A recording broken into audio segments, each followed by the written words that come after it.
Bismillahirrahmanirrahim.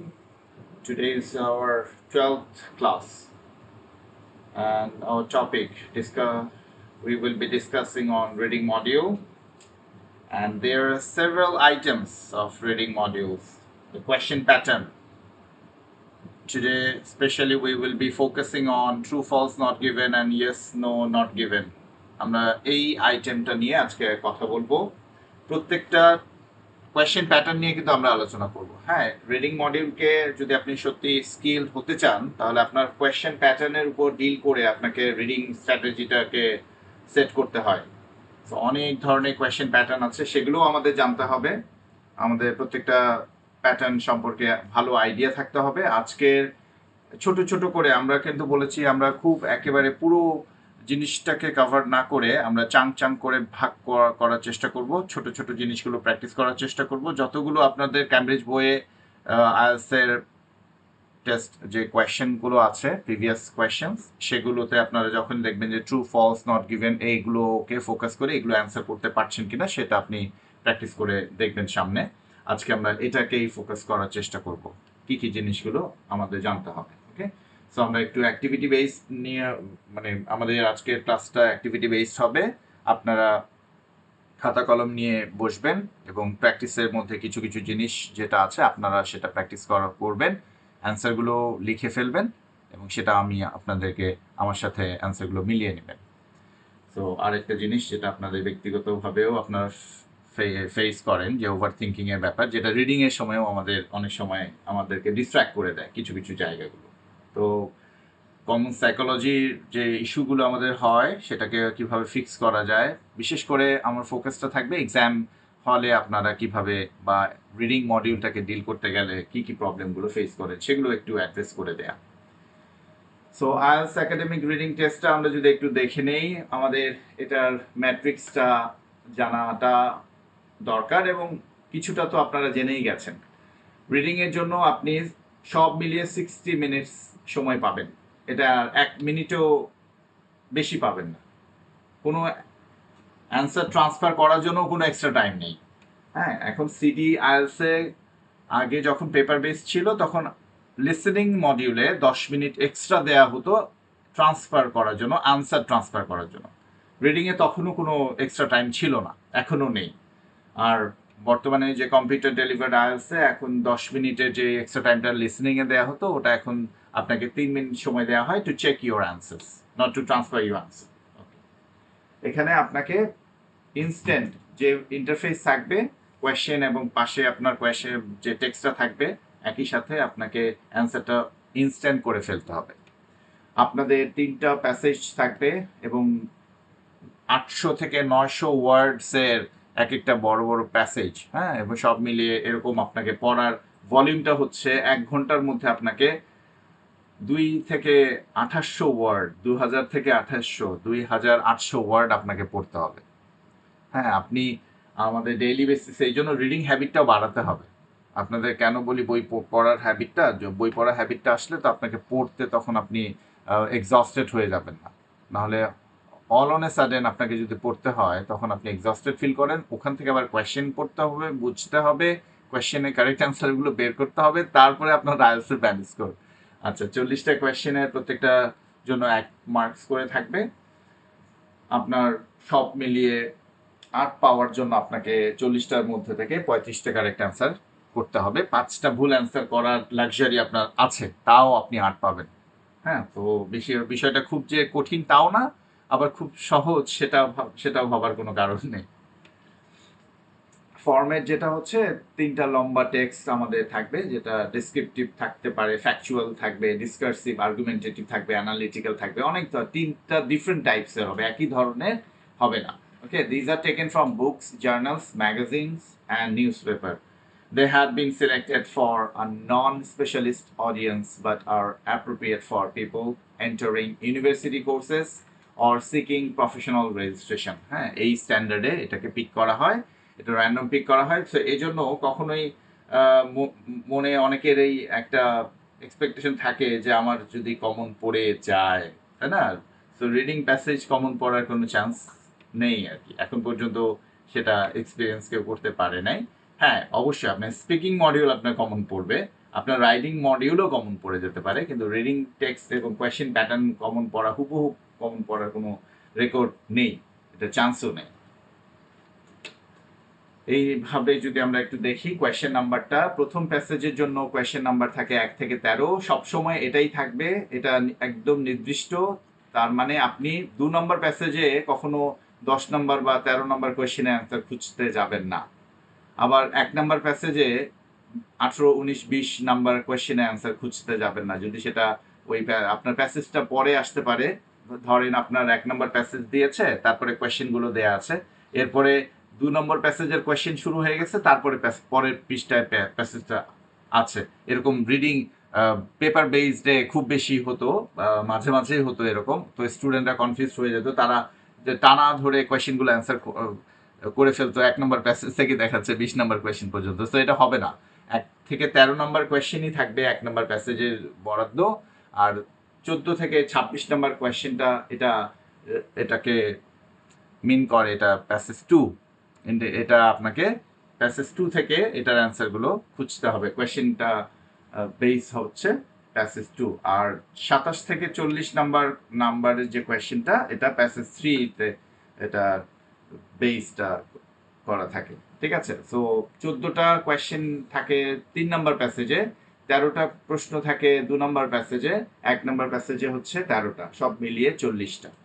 তো অনেক ক্ষেত্রে আমরা শুরুর দিকে অনেক সময় ইনভেস্ট করি, রিডিং প্যাসেজ 1 করতে আধা ঘন্টা লাগিয়ে ফেলি, 2 করতে আরো 25 মিনিট তাড়াহুড়া করে করে, 3 নাম্বার প্যাসেজের জন্য 5 মিনিট থাকে বা 7 মিনিট থাকে, কিন্তু দেখেন ওখানে 14টা প্রশ্ন।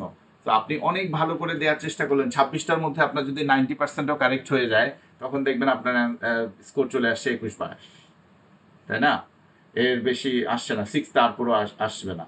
তার মানে 14টা থার্ড প্যাসেজ, প্রত্যেকটা প্যাসেজকে সমানভাবে যদি আপনি অ্যাটেনশন দেন এবং একটু নিজের থেকে আগে থেকে ড্রিল করে প্র্যাকটিস করে আপনি যদি এটাকে রপ্ত করে ফেলেন টাইম ম্যানেজমেন্টটা, তাহলে আপনার জন্য রিডিং মডিউলটা ডিল করা সহজ হবে। Otherwise it will be a little bit ইনকনভেনিয়েন্ট।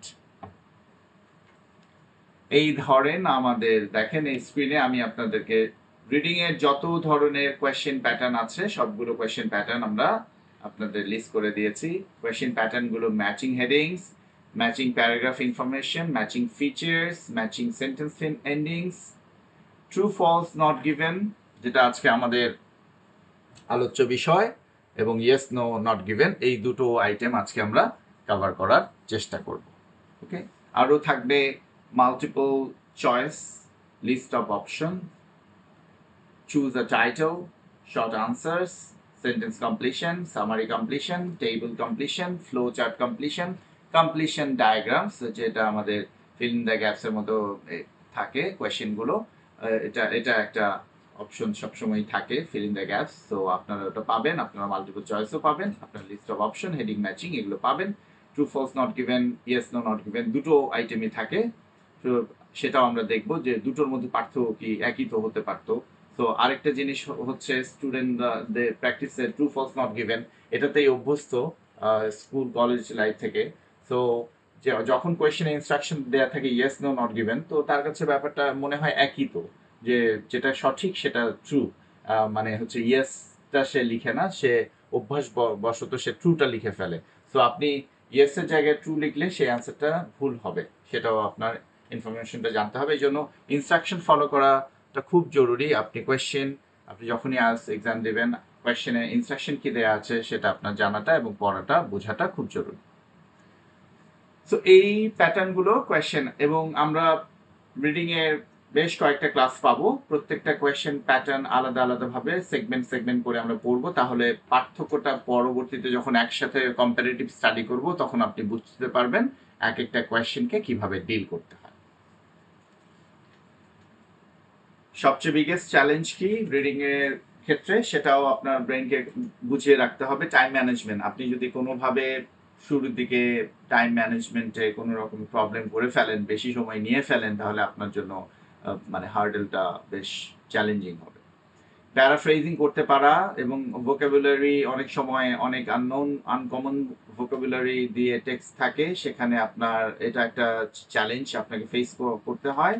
Paraphrasing থাকে কোয়েশ্চেনের সাথে, টেক্সটের যে ইনফরমেশনটা প্যারাফ্রেজিং থাকে, সেখানে আসলে নেগেটিভ ভাবে সেটা কমপ্লিমেন্টারি আছে, কমপ্লিমেন্ট করছে নাকি পজিটিভ টোনে কমপ্লিমেন্ট করছে, সেটা একটা ব্যাপার।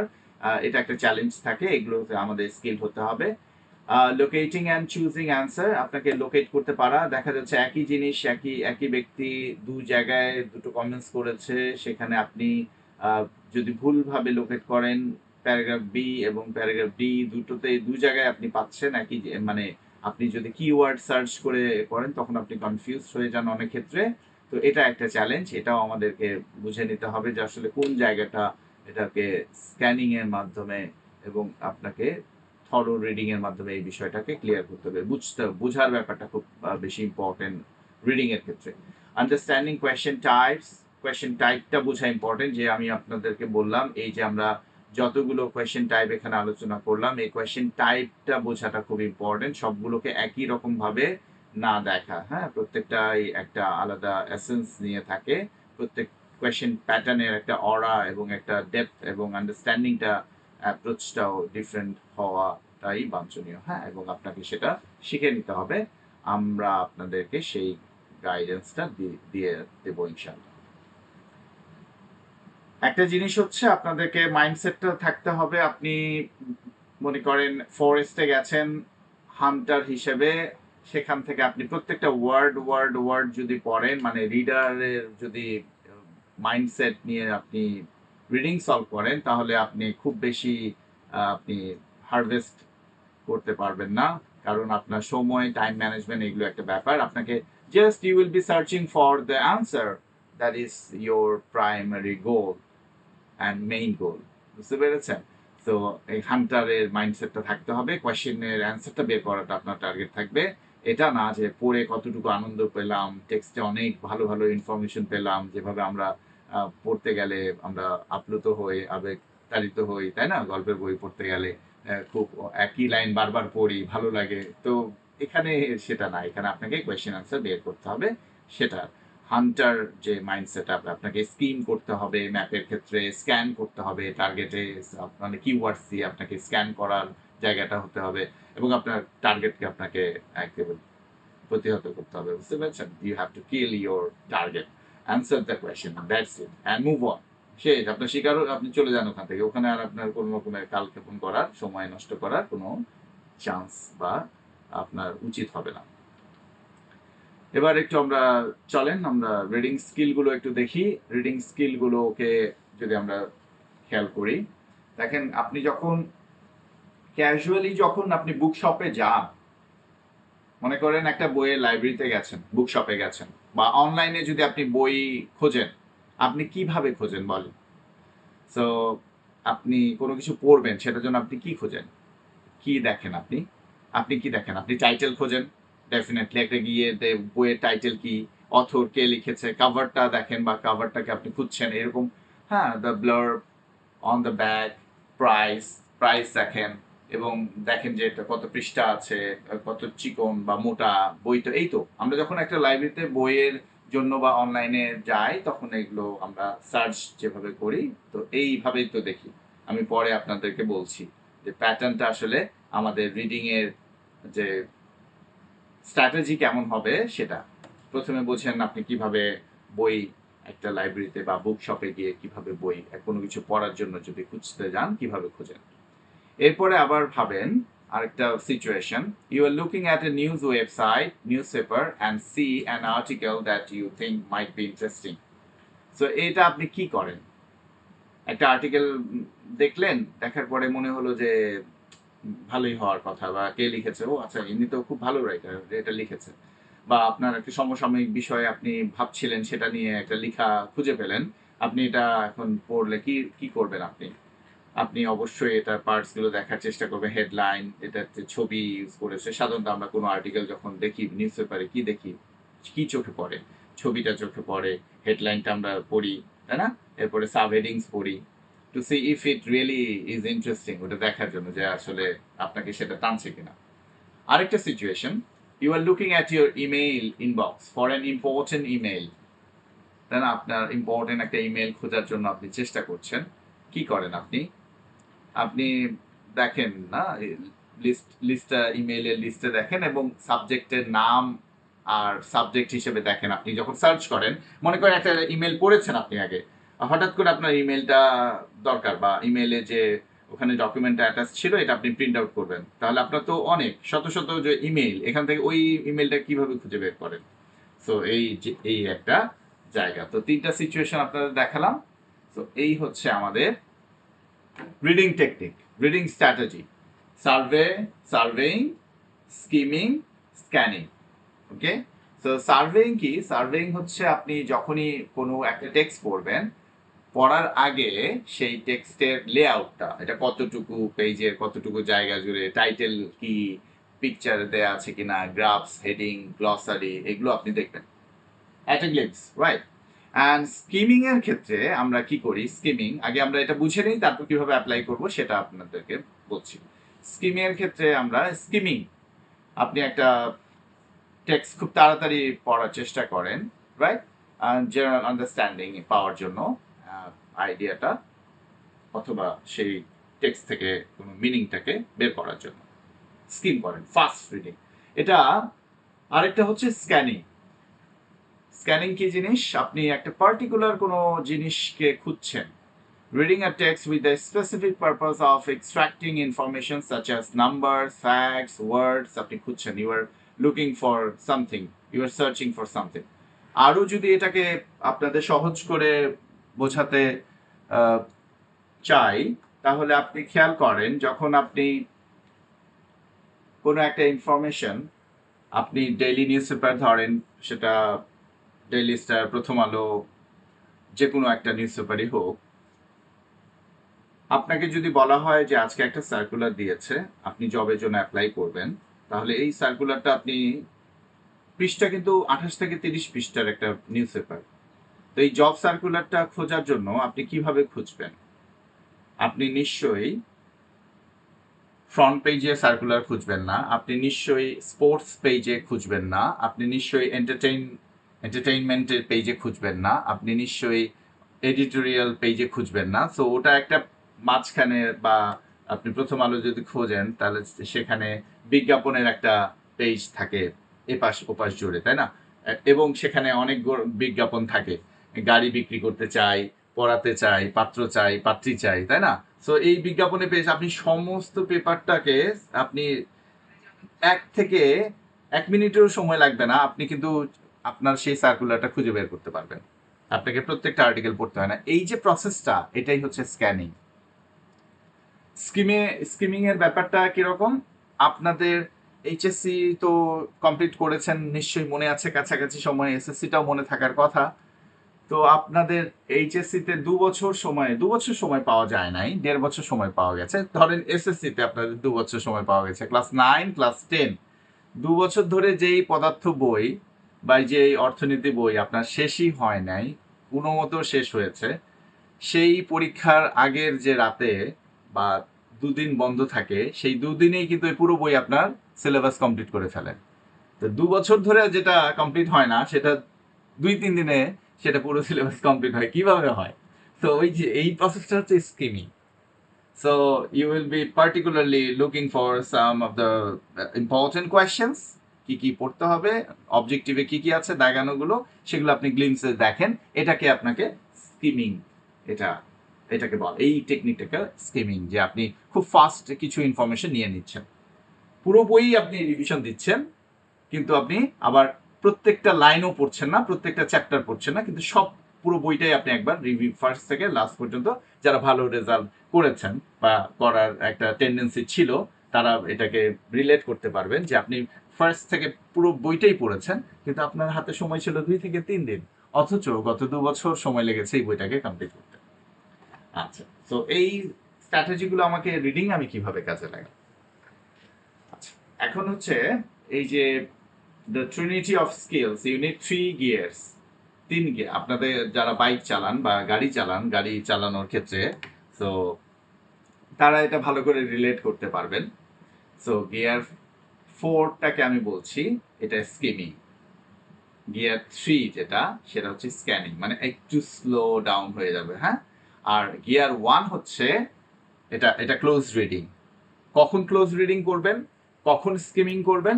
আপনি যখন পুরো টেক্সটটা একবার করে দেখে গেলেন যে কি বিষয় নিয়ে আলোচনা করা হয়েছে, রাইটার কোথায় কি বলেছে, নামগুলো আপনি এটার পুরোটাকে একটা ধরেন আপনার একটা আপনি গায়ে স্যুট বানাবেন, আমিও স্যুট বানাবো, আমরা এখানে যে কজন আছি আমরা স্যুট বানাতে চাই।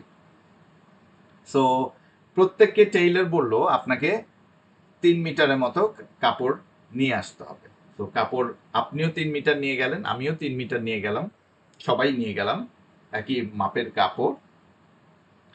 এরপরে আমাদের স্যুট বানানো হলো। এখন কারো স্যুট কারো গায়ে আর হচ্ছে না। প্রথমে মেজারমেন্টটা একই ছিল, পরবর্তীতে যখন আপনার গায়ের মাপে যখন স্যুটটা বানানো হলো তখন একজনের গায়ের স্যুট আরেকজনের হচ্ছে না। ব্যাপারটা হচ্ছে আপনাকে কোয়েশ্চেন বুঝে কোয়েশ্চেনের মতো করে আপনাকে কিন্তু প্যাসেজটাকে বলেন বা রিডিং স্ট্র্যাটেজিটাকে আপনাকে ডিল করতে হবে, তাই তো? তো কোয়েশ্চেনের আপনার কিওয়ার্ডসগুলোকে আপনাকে বের করতে হবে। তা প্রথম কাজ হচ্ছে আগে আপনি স্কিম করবেন পুরো টেক্সটে হেডলাইন কি ছিল, টপিকটা কি ছিল, প্যাসেজের হেডলাইন দেখে ফার্স্ট লাইন লাস্ট লাইন পড়ে আমরা একটু বোঝার চেষ্টা করব কেন ফার্স্ট লাইন লাস্ট লাইনে কথা বলছি। কারণ প্রত্যেকটা আমরা কিছুটা হলেও যে আলোচনা করেছি এবং সামনেও আলোচনা করব আমরা রাইটিং এর ক্ষেত্রে, প্রত্যেকটা প্যারাগ্রাফের ফার্স্ট লাইন থাকে টপিক সেন্টেন্স, লাস্ট লাইন থাকে কনক্লুশন, হ্যাঁ, কনক্লুডিং টোন নোট থাকে। যেমন প্যারাগ্রাফ, অনেকগুলো প্যারাগ্রাফ মিলে একটা কম্পোজিশন হয় বা এসে হয়, তাহলে এটা কিন্তু কনস্ট্রাক্টেড একটা কনস্ট্রাকশন, লিখার কনস্ট্রাকশন। আমরা হয়তো সেভাবে গুছিয়ে লিখি না, আমরা সেটাও শিখবো, আমাদের গুছিয়েই লিখতে হবে। সো সেই ফরম্যাটটাও আমরা শিখে যাব ইনশাআল্লাহ। তো আপনাদের প্রথমে বুঝতে হবে যে আপনি ফার্স্ট লাইনে পড়লে এই প্যারাগ্রাফটা কি বিষয় নিয়ে আলোচনা করতে যাচ্ছে সেটা আপনি ইনফরমেশন পাবেন, এবং কনক্লুশনে কি আলোচনা হওয়ার পরে কোন সিদ্ধান্তে আসলো বা কোন ওপিনিয়ন পাওয়া গেল সেই বিষয়টা আপনি জানতে পারবেন। সো স্কিমিং আপনাকে কি করতে হবে, you will be getting only 2 minutes to go through the whole text, মানে দেখে গেলেন, বা আপনি এখানে যখন আপনি স্কিমিং করবেন আপনার সর্বোচ্চ সময়ে 5 মিনিট আপনি পাবেন। 20 মিনিটকে যদি আমরা অ্যানালিসিস করি, ভাগ করি, এখানে সেগমেন্ট করি, তাহলে আমি যদি সবকিছু মিলে হেডিং দেখলাম, কোয়েশ্চেনগুলো পড়লাম, এটা যতগুলো কোয়েশ্চেন 13টা কোয়েশ্চেন দেওয়া আছে, হেডিং পড়লাম, এটাতে আমার 2 মিনিট যদি আমি ইনভেস্ট করি, এরপরে আমার যদি সময় আমি পুরো টেক্সটটাকে, প্রথমে আমার ইনভেস্টমেন্ট হচ্ছে 2 মিনিট, তারপরে আমার ইনভেস্টমেন্ট হবে 5 মিনিট থেকে 6 মিনিট, তাহলে আমার এখানে এই 7 মিনিট আমার ইনভেস্টমেন্ট হলো। এখন এই কোয়েশ্চেন পড়েছি, কোয়েশ্চেন পড়ার সময় কিন্তু আমি কিওয়ার্ডসগুলোকে আন্ডারলাইন করছি বিভিন্নভাবে, বিভিন্ন রকমভাবে তাকে আমি আন্ডারলাইন করছি, হ্যাঁ, বিভিন্নভাবে আন্ডারলাইন করতে পারি।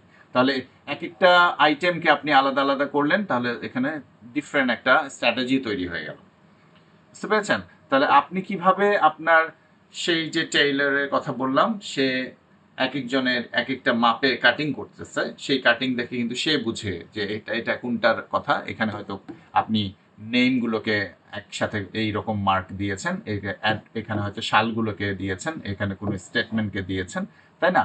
কি কি ওপিনিয়ন আসলো বা কি তারা রিসার্চ করে করতে চায়, সে এরকম আপনার সফটওয়্যারে যেভাবে আপনি এটাকে ডিল করবেন। সো আমার এই 7 মিনিট ইনভেস্ট করার ফলে আমার পুরো বিষয়টা আমার কন্ট্রোলে চলে আসলো। কোয়েশ্চেন আমি জানি আমাকে কি প্রশ্ন করেছে, আমি পুরো টেক্সটটা পড়বো নাকি আমি কোয়েশ্চেনগুলোকে, যে 13টা কোয়েশ্চেন থাকবে, এই 13টা কোয়েশ্চেনকে আমার অ্যান্সার বের করতে হবে। তাহলে এই 13টা কোয়েশ্চেনের প্যাটার্নের উপর বেস করে আমার ওই রিডিং প্যাসেজটা পড়তে হবে। আমার কি ট্রু ফলস আছে নাকি মাল্টিপল চয়েস আছে, তো এটার উপরে যে আমি বললাম যে accordingly you have to cut your code according to your need, right? So এই 13টা প্রশ্নের প্যাটার্ন যখন আপনি পড়লেন, এই 13টার কিওয়ার্ডসগুলোকে আপনি তখন এই যে স্ক্যানে গিয়ে আসবে, তারপরে স্ক্যান করে যখন আপনি লোকেশনটা বের করে ফেলতে পারলেন, লোকেশনটা বের করে ফেলার পরে তারপরে আপনাকে ক্লোজ রিডিং এ যেতে হবে। তাহলে আপনি যদি আগে ক্লোজ রিডিং এ যান, কিসের ভিত্তিতে আপনি ক্লোজ রিডিং এ যাচ্ছেন? তাহলে স্ট্র্যাটেজিটা আমি ওভাবে সাজিয়েছি আপনাদেরকে। আপনাকে ফার্স্ট টেক্সটটা আগে সার্ভে করে আপনাকে স্কিম করতে হবে। স্কিম করা মানে পুরো টেক্সটে কিভাবে কি আছে সাজানো বা কি কি বলা হয়েছে, মেইন ইনফরমেশনটা সেখানে আপনি পড়বেন। কি আপনার দেখেন টেকনিকটা আমি এখানে লিখেছি, আপনি you will read your title first, প্রথমে টাইটেলটা পড়বেন, এরপরে আপনাকে ধরেন আমি এখানে যদি আপনাদের একটু দেখাই, তাহলে আপনি প্রথম পড়তেছেন টাইটেল, তাই তো? টাইটেল পড়তেছেন, তারপরে আপনি এটার সাবটাইটেলটাও পড়ছেন। টাইটেল পড়লেন, সাবটাইটেল পড়লেন, এরপরে আপনি ফার্স্ট সেন্টেন্স, বিষয়টা বোঝার চেষ্টা করেন। আপনি ফার্স্ট সেন্টেন্সটা পড়বেন ওই প্যারাগ্রাফের, একটা প্যারাগ্রাফের আপনি ফার্স্ট সেন্টেন্স পড়লেন এবং last sentence of the introduction এবং যে কনক্লুশনের আপনি লাস্ট সেন্টেন্সটা পড়ছেন। Last sentence of introduction and conclusion, এই হচ্ছে আপনার স্ট্র্যাটেজি, স্কিমিং স্ট্র্যাটেজি। আশা করি করতে পেরেছেন। জি রাকিব সাহেব বলেন। স্যার, আসসালামু আলাইকুম। স্যার, ওই যে প্রত্যেকটা প্যারাতে কি স্যার সাবটাইটেলটা থাকবে? না, সাবটাইটেল তো প্রত্যেকটা প্যারা থাকবে না, আপনার এটা পুরো প্যাসেজের টাইটেল অথবা সাবটাইটেল। এই সাবটাইটেল নাও থাকতে পারে, বুঝতে পেরেছি? এই সাবটাইটেলটা নাও থাকতে পারে। সাবটাইটেল থাকলে সাবটাইটেল পড়ে নেবেন। টাইটেল সাবটাইটেল দেখবেন আপনি যখনই ক্যামব্রিজের যে আইএলটিএস এর কোয়েশ্চেন বা প্যাসেজগুলো দেয়া আছে, কোনো কোনো টেক্সটে সাবটাইটেল আর শুধু টাইটেলই আছে, সাবটাইটেল নেই। যদি সাবটাইটেল থাকে তাহলে সাবটাইটেল পড়বেন, সাবটাইটেল না থাকলে আপনি সাবটাইটেল কোথায় থেকে পড়বেন? তো আপনাকে টাইটেল পড়ে, এটা হচ্ছে পুরো প্যাসেজের টাইটেল, একটাই টাইটেল থাকবে, সেই টাইটেল পড়ে নিলেন। আরেকটা যেটা কথা বললাম, আপনাকে প্রত্যেকটা প্যারাগ্রাফের ফার্স্ট সেন্টেন্স পড়বেন, এই যে each first sentence of every paragraph, last sentence of introduction আর কনক্লুশন, ইন্ট্রোডাকশন অথবা কনক্লুশনের আপনি লাস্ট সেন্টেন্স পড়বেন। ঠিক আছে, এটা গেল। আচ্ছা, একটু ক্লাটার হয়ে গেছে, সেটাকে আপনাকে বোঝাই। এরপরে আসলো স্ক্যানিং। যখন আপনি পুরো প্যাসেজের এবং পুরো টেক্সটের একটা আইডিয়া আপনার মাথায় আছে, যেটা করতে আপনাকে আমি সময় দিয়েছি, এই স্কিমিং করতে ম্যাক্সিমাম 5 থেকে 6 মিনিট এটা আপনার ইনভেস্ট করবেন। কোয়েশ্চেনগুলো পড়ে ফেললেন, কোয়েশ্চেন পড়লে কোয়েশ্চেনের কিওয়ার্ড এটা মাথায় থাকলো, আপনাকে কি খুঁজতে হবে সেটাও একটা আইডিয়া নিয়ে নিলেন। যখনই আপনি এরপরে এই কিওয়ার্ড ধরে, যে কিওয়ার্ডগুলো আপনি কোয়েশ্চেনে পড়েছেন 2 মিনিটে ধরে, এই কিওয়ার্ড ধরে আপনি স্ক্যান করবেন। এটা গিয়ার 3, মানে একটু আপনার স্পিডটা কমে যাবে। সার্চিং ফর স্পেসিফিক কিওয়ার্ডস, আপনি কিওয়ার্ডসগুলো কীরকম, সেই কিওয়ার্ডসগুলো আপনার হতে পারে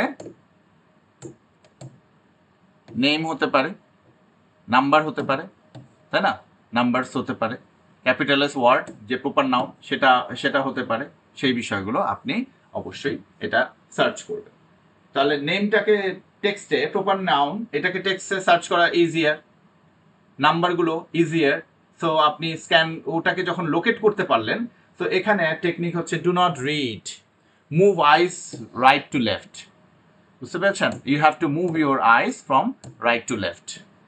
করবেন না, আপনি শুধু এটা মেলাবেন এবং আপনার এটা মেলানোর জন্য আপনার চোখ বাম থেকে ডানে, এর থেকে এদিকে, এদিকে, মানে পুরো টেক্সটটাকে আপনি এলোমেলোভাবে খোঁজার চেষ্টা করবেন। তো এই জায়গায় আপনার স্পিড থাকবে, স্কিমিং এর মতো না।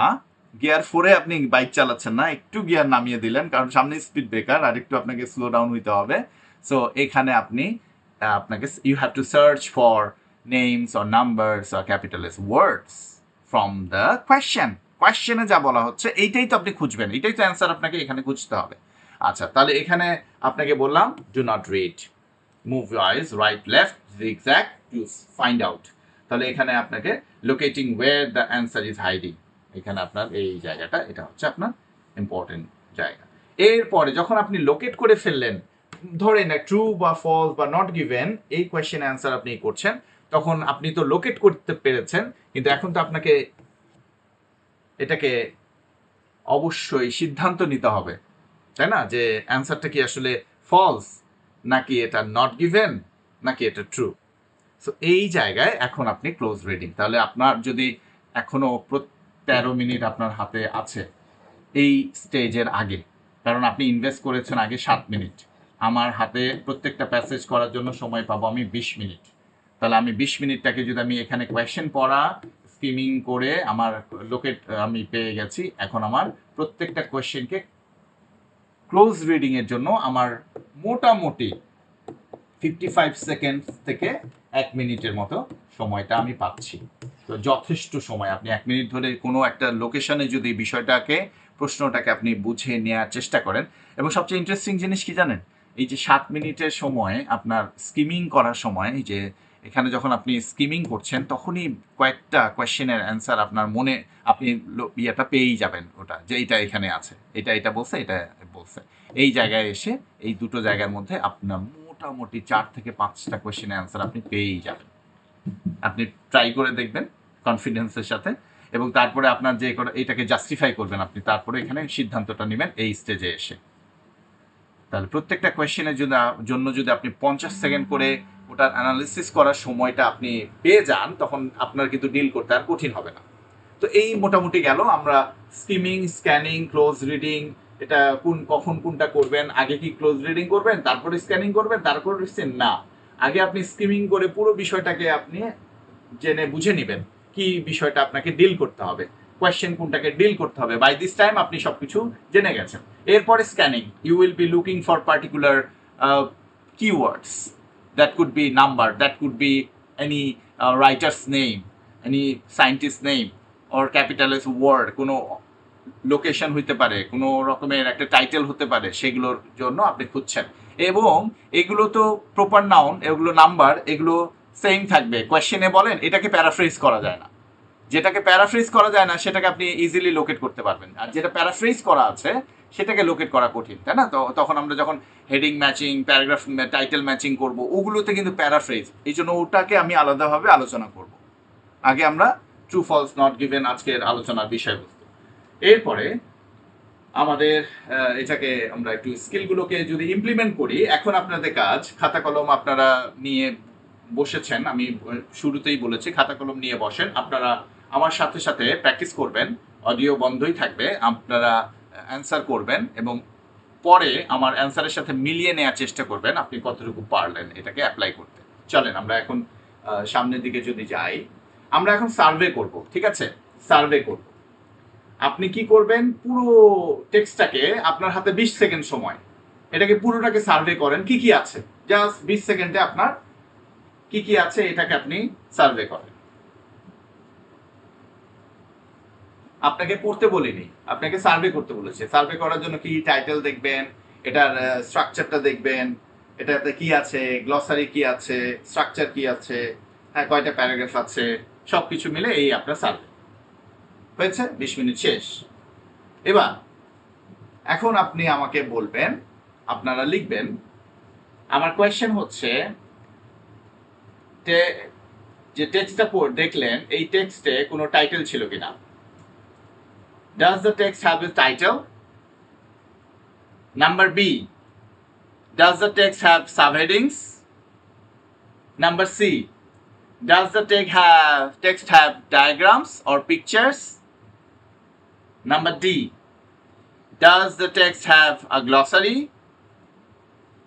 Okay? এরপরের কোয়েশ্চেন হচ্ছে, how long is the text? এই টেক্সটটা কি পুরো পেজের হাফ পেজ ছিল, নাকি 3/4 ছিল, নাকি পুরো 1 পেজ ছিল? পুরো টেক্সটটা কতটুকু জায়গা জুড়ে ছিল? টেক্সটের আপনারা যে পেজটা দেখেছেন, এই পেজে লেখাটুকু কি পুরো পেজ জুড়ে ছিল, নাকি অর্ধেক পেজ ছিল, নাকি 3/4 ছিল, 3 ভাগে 4 ভাগ? আচ্ছা, আই হোপ আপনারা পেরেছেন। এখন দেখেন এটা অ্যান্সারটা আমরা যদি দেখি, পরে স্কিমিং এর জায়গাটা আসবো। এটা যদি আপনারা দেখেন, এখন আমি আপনাদের এটা পিছনে নিয়ে যাই। এটা টাইটেল কি ছিল? টাইটেল ছিল। এটা কি সাবটাইটেল ছিল? সাবটাইটেল ছিল না, রাইট? পরের কোয়েশ্চেন, এটাতে ডায়াগ্রাম ছিল, কোনো ছবি ছিল, পিকচার ছিল? ছিল না, ডায়াগ্রাম ছিল না, পিকচারও ছিল না, নো হবে অ্যান্সার। এরপরে আমরা যদি বলি এটার কোনো রকমের গ্লসারি কি ছিল? এটার গ্লসারি ছিল। এখানে গ্লসারি আমার, এই যে আমার এখানে গ্লসারি ছিল। এরপরে এই টেক্সটে কতটুকু সাইজ এটা ছিল, টেক্সটটা কতটুকু সাইজ জুড়ে। দেখেন টেক্সটটা পুরো পেজে, এখানে যদি আপনি ধরেন তাহলে এখানে আমাদের এইটুকু জায়গা এটা গ্লসারি ছিল। তাহলে টেক্সটটা, আমার কোয়েশ্চেনটা কি ছিল ভালো করে বুঝে দেখেন, টেক্সটটা কতটুকু ছিল। তাহলে টেক্সটের মধ্যে আপনার গ্লসারিটাকে আপনার একটা জায়গা ছিল, এখানে হেডিং এর একটা জায়গা ছিল, টেক্সটটা কতটুকু জায়গা জুড়ে ছিল? টেক্সটটা ছিল 3/4 জায়গা জুড়ে, তাই তো? তাহলে এই হচ্ছে আপনার সার্ভে। কিভাবে আমি তাহলে সার্ভে করতে গেলে আমি কিভাবে কি দেখবো, আগে কি দেখবো? আমাকে কোনো জিনিস যদি সার্ভে করতে হয় তাহলে আমাকে কি কি বিষয়টা দেখতে হবে। ওই যে রাজা যখন পাঠিয়েছিল যে ছাগল দেখে আসতে, একটা গল্পটা অন্য সময় বলবো, আজকে সময় অনেক অনেক স্লাইড আমাকে আপনাদের দেখাতে অনেক আমার প্রিপারেশন আছে যে এই জায়গাগুলো আপনাদের আসলে দেখানো দরকার। আচ্ছা চলে, এরপরে এই টেক্সট আমরা স্কিম করব। তাহলে স্কিম দ্য টেক্সট, স্কিমের ক্ষেত্রে আমি কি করব? আমি প্রথম লাইন পড়ব, read the first and last sentence. দেখেন আমি কিন্তু মার্ক করে রেখেছি, first line and last line, first line and last line, first line and last line. Highlight or underline the topic sentence of each paragraph. তাহলে topic sentence আমি এখানে underline করে দেখেছি। টপিক সেন্টেন্স কোনটা? প্রত্যেকটা প্যারাগ্রাফের ফার্স্ট সেন্টেন্সটাই হচ্ছে টপিক সেন্টেন্স। ওকে, এখন আপনি প্রথম টপিক সেন্টেন্সটা পড়েন, কি বলছে? আর টাইটেলটা কি? আর রিমার্কেবল বিটল। বিটল মানে হচ্ছে পোকা, এক ধরনের পোকার কথা এখানে বলা হচ্ছে। কে সেটা? আমাকে প্রথম প্যারাগ্রাফে আমি যদি টপিক সেন্টেন্স পড়ি, ইন্ট্রোডিউসিং ডাং, এখানে ফুটনোট আছে, the droppings of excreta of animals, animals এর যে ড্রপিং, তাই না? Beetles into a pasture is simple process. Approximately 1500 beetles are released a handful at a time into fresh cow pats in the cow pasture. Cow pats মানে কি? Dropping of cows, মানে গোবরের যে ব্যাপারটা, যে ড্রপিংস হয় কাউজের প্যাটে, সেটাকে আমরা বলছি। এইটা হচ্ছে টপিক সেন্টেন্স। এরপরে আমরা লাস্ট লাইন যদি পড়ি, in time they multiply and within 3 or 4 years the benefit to the pasture are obvious. তাহলে এখানে মূলত আমরা গোবরের কথা শুনছি এবং গোবরের যে পোকা হয় সেই গুবরে পোকা, এটা নিয়ে এই টেক্সটটা বলা হচ্ছে। আচ্ছা, বি প্যাসেজে দেখেন এখানে বি কি বলছে? ডাং ব্যাটলস, ডাং বিটলস, ডাং এই যে গোবরের যে Beatles, work from the inside of the pat so they are sheltered from predators such as birds and foxes. তাহলে পাখি খেয়ে ফেলতে পারে, তো কি হয়, এটা গোবরের ভিতরে থেকে তারা শেল্টার নেয়, তারা ওখানে তারা বংশ বিস্তার করে। আচ্ছা, লাস্ট লাইন কি বলছে? Some surface dwelling beetles including a South African species, এখানে আবার অনেক ধরনের প্রজাতি আছে, হ্যাঁ, মানুষের যেমন আমেরিকান, ব্রিটিশ এরকম আছে, তো গুবরে পোকারও অনেক ধরনের প্রজাতি আছে। Including a South African species cut perfectly shaped balls from the pat which are rolled away and attached to the bases of plants. হ্যাঁ, প্ল্যান্টসে আমরা যেভাবে গোবর সার ব্যবহার করি সেই বিষয়টা হচ্ছে। আচ্ছা, নাম্বার সি তে বলছে ফর ম্যাক্সিমাম ডাং বুরিয়াল ইন স্প্রিং। স্প্রিং বুঝতেই পারছেন, এটা সিজনের কথা বলছে। Summer and autumn farmers require a variety of species with overlapping periods of activity. তাহলে সিজন বেস করে এটার যে ফাংশন অ্যাক্টিভিটি, এটা কিন্তু কাজ করে ডিফারেন্টলি। লাস্ট লাইন কি বলছে? In warmer climates many species are active for longer periods of the year. তাহলে ওয়ার্মার যে ক্লাইমেটে অনেক স্পিসিসই অ্যাক্টিভ থাকে, বেশি সময় ধরে এটা থাকে। আচ্ছা, গেল আমার। তো আমি আপনাদেরকে স্লো ডাউন হয়ে পড়ালাম, আপনি তো এত স্লো হয়ে পড়বেন না। আপনার এটা পড়তে এক টপিক সেন্টেন্স পড়তে কত সময় লাগার কথা? তো গেল আমাদের, আমরা আন্ডারলাইন করা আছে, টপিক সেন্টেন্স বুঝলাম, সবকিছু। এবার কোয়েশ্চেন দেখেন। Now using the information in the topic sentence only, decide in which paragraph A, B or C you would look into find the following information. Paragraph A শুধু এইটুকু information দিয়ে আপনি নিচে যে 5টা স্টেটমেন্ট দেয়া আছে, এই স্টেটমেন্টগুলো কি প্যারাগ্রাফ এ এর নাকি বি এর নাকি সি এর, আপনাকে এখানে লিখতে হবে। আপনারা লিখে ফেলবেন। তাহলে প্যারাগ্রাফ এ এর ইনফরমেশন কি? শুধু এতটুকু আমরা পেলাম। আমরা এখানে ওই যে টপিক সেন্টেন্স দেখেন, খেয়াল করেন কি করেছি আমি, টপিক সেন্টেন্স আর যে লাস্ট লাইন, এইটাকে আমি এখানে একসাথে নিয়ে আসি প্যারাগ্রাফ এ তে। Introducing dung beetles into a pasture is a simple process. Approximately 1500 beetles are released, a handful at a time, into fresh cow pads in the cow pasture. আপনাকে আবার এটা পিছনে গিয়ে দেখেন যে ওই কথাটাই আমি এখানে তুলে এনেছি, এমন না যে এখানে আমি প্যারাফ্রেজ করেছি। ওকে, শুধু টপিক সেন্টেন্সটা দেখেন, টপিক সেন্টেন্স ওখানে তুলে আনা আছে। ওকে, নাম্বার প্যারাগ্রাফ বি তে আছে dung beetles work from the inside of the pad. Paragraph C তে দেখেন for maximum dung burial in spring, summer and autumn, farmers require a variety of species with overlapping periods of activity. এই তিনটা information আপনার থাকলো paragraph A B C. এখন আপনাকে এই কোয়েশ্চেনগুলো answer করেন। ডিফারেন্ট স্পিসিস অফ বিটলস কোন প্যারাগ্রাফ নিয়ে আলোচনা করেছে, এ না বি না সি? ফাইন, আপনারা লিখে ফেলেন। How the beetles get into the field, এই আলোচনাটা কোন প্যারাগ্রাফে আলোচনা করা হয়েছে? Number C, what happens at different parts of the year, এটা কোন প্যারাগ্রাফে আলোচনা আছে? What the beetles do inside the cow pad, এই কথাটা আপনি যে টপিক সেন্টেন্স এবং যে লাস্ট লাইন পড়েছেন ওখানে আমরা পড়ে আসলাম, এখানে একটা পার্ট করে তুলে এনেছি, সেখানে কোথায় আলোচনা ছিল? What the beetles do inside the cow pad, এই অ্যাক্টিভিটিটা কোন প্যারাগ্রাফে আলোচনা হয়েছে? Number E, question number E, information about climate and the Beatles কোন প্যারাগ্রাফে আলোচনা করা হয়েছে? ক্লাইমেটের ব্যাপারে প্যারাগ্রাফ এ আলোচনা করা হয়েছে নাকি বি নাকি সি তে? তাহলে এই হচ্ছে আপনার লেখা, আপনারা লিখে ফেলেছেন বাই দিস টাইম। অ্যান্সারটা আপনারা যদি দেখেন তাহলে ডিফারেন্ট স্পিসিস অফ বিটলস কোথায় আলোচনা করা হয়েছিল? সি তে। একটু আমরা গিয়ে দেখে আসি।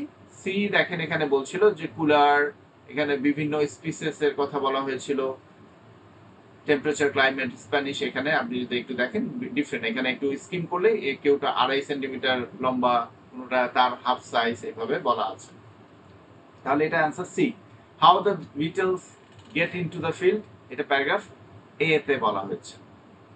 প্যারাগ্রাফ সি তে what happens at different parts of the year, এটা সি নাম্বার কোয়েশ্চেনের অ্যান্সার, এটা বলা আলোচনা হয়েছে প্যারাগ্রাফ সি তে। What the beetles do inside the cow pad, এটা আলোচনা করা হয়েছে বি এ। Information about climate and the beetles, এটাও আলোচনা করা হয়েছে প্যারাগ্রাফ সি এ। So the topic sentence, in a good academic writing, each paragraph has just one main topic, and that this is expressed as the topic sentence. So the topic sentence tells the reader what the paragraph is about. It is often but not always the first sentence. এমন first sentence হবে এমনও না, এটা আমরা সামনে যেতে যেতে আরো আপনাদেরকে এটা মার্ক করে আপনি রাখবেন, কারণ অনেক সময় ব্যাকগ্রাউন্ড বা হিস্ট্রি নিয়ে আসে প্রথমে, তারপরে সে টপিক সেন্টেন্স হচ্ছে ওই সেন্টেন্সটা এই প্যারাগ্রাফে কি বিষয় নিয়ে আলোচনা হবে সেটা যেই সেন্টেন্সটা বলে সেটাই হচ্ছে টপিক সেন্টেন্স। এটা যে প্রথম সেন্টেন্সটাই টপিক সেন্টেন্স হবে এমন বিষয়টা না, এটা খেয়াল রাখবেন। So locating and reading the topic sentence is essential to understanding the gist and the organization of the text. Okay. এবার দেখেন আমরা স্ক্যান করব। Scan the text and underline or highlight all mentions of the key words in paragraph C. Paragraph C তে যে keywords গুলো আছে কিভাবে highlight করবেন? এটার যে ক্যাপিটালাইজেশনটা হাইলাইট করবেন, এটার যে সাইজ বা প্রপার নাউন বা নাম্বার, এগুলো আপনারা হাইলাইট করবেন, তাই না? সো স্ক্যান করবো, আমরা মিলাবো এখন। Keywords in paragraph C, you have, এইটা করার জন্য আপনার 45 সেকেন্ড। দেখেন আমরা কি করেছিলাম, আমরা করেছিলাম এখানে আপনার 1 মিনিটে স্কিম করেছি এই সময়টা। এখন আমার হাতে সময় হচ্ছে 45 সেকেন্ড। আপনি শুধু এটাকে স্ক্যান করবেন।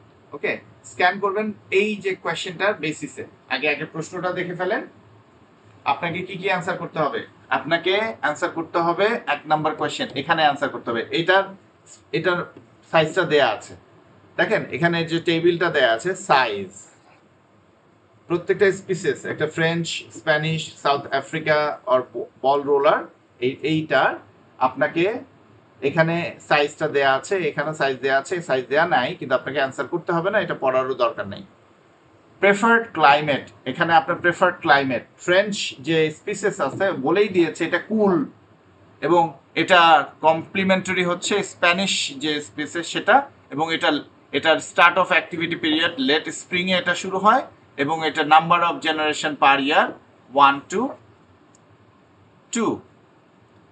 তো এখানে আপনার কোনো কিছুই করতে হবে না, তো এটা ফ্রেঞ্চের ব্যাপারটা আপনার প্রশ্ন করছে না, আপনাকে প্রশ্ন করছে স্প্যানিশে।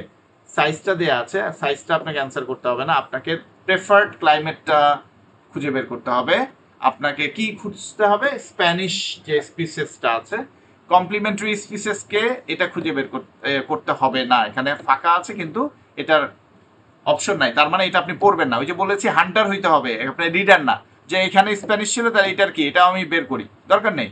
স্প্যানিশ যে প্রজাতি তার কমপ্লিমেন্টারি স্পিসিসটা আমার দরকার নেই, আমাকে কি খুঁজে বের করতে হবে? এই কোয়েশ্চেনটা আমাকে খুঁজে বের করতে হবে স্টার্ট অফ অ্যাক্টিভ পিরিয়ড কার, স্প্যানিশ স্পিসিস, আর এটা কত জেনারেশনই করে সেটার আপনাকে খুঁজে বের করতে হবে।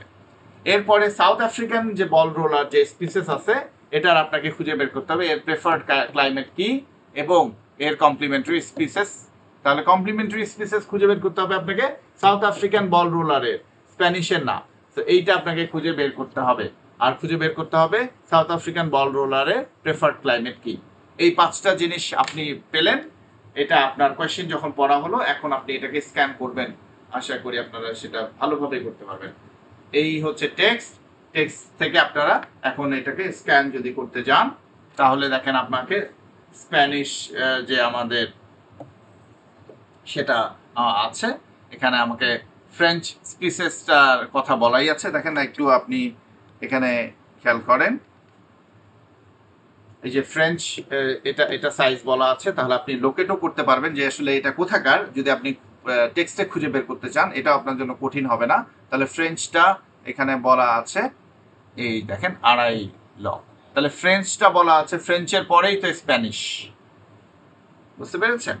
সো এটা is matched with smaller half the size, smaller half the size, তাহলে আপনি যদি মিলিয়ে নেন এখানে স্মলার হাফ, এই যে 2.5 এর হাফ হচ্ছে 1.25, এটা বলে দেয়া আছে, তাহলে আপনি লোকেশনটা পেয়ে গেলেন। ইয়েস, এটাই হচ্ছে সেই জায়গা যেটা আমাকে খুঁজে বের করতে হবে, হাফ দ্য সাইজ, মানে এইটার হাফ সাইজ কি, এটা স্মলার, এটা হচ্ছে half size, temperature climate, temperate climate, তাই না? তাহলে এখানে আপনাকে কি করতে হচ্ছে, ক্লাইমেটটা প্রেফার্ড ক্লাইমেট কোনটা, আচ্ছা যাই হোক আপনারা বের করবেন, আমি আর গাইড করব না।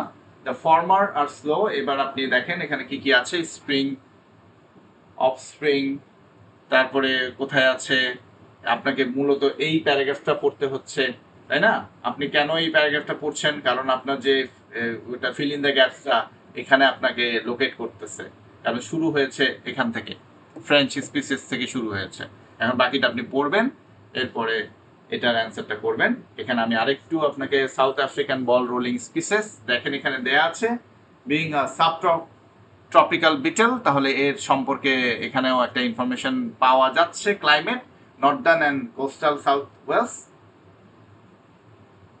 Tunnelling species, works with the African tunneling species in warmer climates. Many species are active for longer periods of year. তাহলে আপনি যদি একটু এখানে এইটুকু জায়গা আপনার লোকেশন, এটা হচ্ছে স্ক্যান করলেন, আপনি কিভাবে স্ক্যান করলেন, কেন স্ক্যান করলেন, কেন এই প্যারাগ্রাফ পড়তেছেন, কারণ আপনাকে এখানে গাইড করেছে, এইটা আপনাকে অ্যান্সার করতে হচ্ছে, এই জন্য এটার ইনফরমেশনটা কোথায় পাচ্ছেন, এটা আপনি লোকেট করলেন এখানে, এই প্যারাগ্রাফটা পড়ছেন। এখন এই প্যারাগ্রাফ পড়ে আপনাকে কি কি অ্যান্সার বের করতে হবে, সেই অ্যান্সারগুলো আপনার এখানে দেওয়া আছে, এই জায়গা 5টা। তাহলে এইটাকে বলা হয় স্ক্যানিং। তাহলে whenever you will be looking for particular numbers or name or particular information, এখানে এখন আপনি এটাকে যখন পেয়ে গেলেন, লোকেট করে ফেললেন, লোকেট করে ফেলার পরে আপনি এখানে ক্লোজ রিডিং দিয়ে আপনি অ্যান্সারটা বের করে ফেলতে পারবেন। তাহলে এই হলো স্ক্যানিং। তাহলে এটার অ্যান্সার ছিল প্রথমটা টেম্পারেট। কিভাবে টেম্পারেট অ্যান্সার একটু খেয়াল করে দেখেন, আমরা এখানে বলছিলাম টেম্পারেট ক্লাইমেট, যে হাফ সাইজ, এটা হচ্ছে temperate climate species, Spanish species. তাহলে এর আগে অ্যাডজেক্টিভ কেমন, এটা স্পিসিসটা, এটা টেম্পারেট ক্লাইমেট, তাহলে এটার অ্যান্সার হচ্ছে টেম্পারেট। এরপরে অ্যান্সার হচ্ছে আর্লি স্প্রিং। কি চেয়েছিল আপনাকে, যে কমপ্লিমেন্টারি স্পিসিস এখানে বলেছে স্টার্ট স্টার্ট পিরিয়ড, আগেরটা ছিল লেট স্প্রিং আর এটা হচ্ছে আর্লি স্প্রিং। কি বলছে, the former are slow recover from the winter cold and produce only one or two, এটা কিন্তু ওখানে দেয়া ছিল, offspring from late spring until autumn. বুঝতে পেরেছেন? The latter which multiply rapidly in the latter, মানে পরবর্তী যে, দেখেন সরাসরি কিন্তু ওইটার নাম বলতেছে না, বলতেছে আগেরটা কি করে, এটা অফস্প্রিং লেট আনটিল অটাম পর্যন্ত, আর পরের যে স্পিসিসটা এটা which multiply rapidly in early spring. বুঝতে পেরেছেন? তাহলে এটা অ্যান্সারটা কিভাবে হলো সেটাও আপনি আশা করি বুঝতে পেরেছেন। এরপরের অ্যান্সার হচ্ছে 2 to 5। কোথায় পেলো এটা 2 to 5? কি অ্যান্সার ছিল এটা? এটা জেনারেশন কত? তো জেনারেশন কত সেটা আপনি যদি খেয়াল করেন, এখানে জেনারেশন প্রথমটা আমি একটু দেখাই, আগের যেটা ছিল এটা বলছে 1 or 2 জেনারেশন। এটা কোনটা? প্রথমটা, তাই না? প্রথম যে স্পিচ যেটা আমাদের ফ্রেঞ্চ, যেটা স্প্যানিশটা না, ফ্রেঞ্চটা 1 or 2। এখানে বলতেছে the letter multiply rapidly 2 to 5, এই যে 2 to 5 জেনারেশন অ্যানুয়ালি মানে কি পার ইয়ার, সিনোনিমাস ওয়ার্ড ইউজ করেছে, ওখানে বলেছে ইয়ারলি আর এখানে বলছে অ্যানুয়ালি। তাহলে আশা করি এটাও আপনারা ধরতে পেরেছেন। এরপরে দেখেন সাবট্রপিক্যাল। কোয়েশ্চেন কি ছিল, বলছিল প্রেফার্ড ক্লাইমেট কি, প্রেফার্ড ক্লাইমেটটা কি, কার preferred climate? South African ball roller. তাহলে সাউথ আফ্রিকান বল রোলারের এখানে দেখেন আপনারা পেয়ে গেছেন, এটা South African ball rolling species being a subtropical beetle. তাহলে বিটলটা কি? সাবট্রপিক্যাল, অ্যাডজেক্টিভটা এইটা হচ্ছে answer. Prefer the climate northern and coastal. Okay, তাহলে সেই জায়গায় আমরা পেলাম 5 নম্বরে দেখেন সাউথ আফ্রিকান টানেলিং। এর কি কমপ্লিমেন্টারি স্পিসিস? ওই যে প্রথমেই এটা অ্যান্সারটা আপনাদেরকে দেখিয়েছিলাম, কমপ্লিমেন্টারি স্পিসিস হচ্ছে এই যে ওয়ার্ডস উইথ, কথাটা ছিল কি ওয়ার্ডস উইথ, মানে এর কমপ্লিমেন্টারি। মনে করেন আপনার কমপ্লিমেন্টারি, আপনার পার্টনার, এটা কমপ্লিমেন্টারি বলি যে she compliments me each perfectly.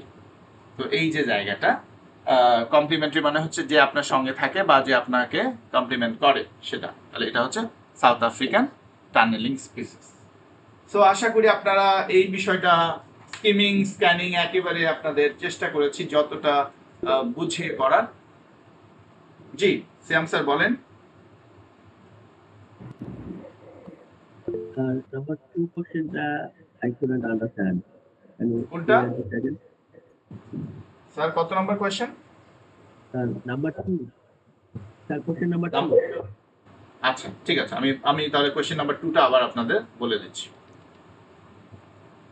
Question number 2 বলে দিচ্ছি, এটা পুরোটাই আবার আমি একটু এই করে দেই, তাহলে আপনাদের বুঝতে সুবিধা হবে।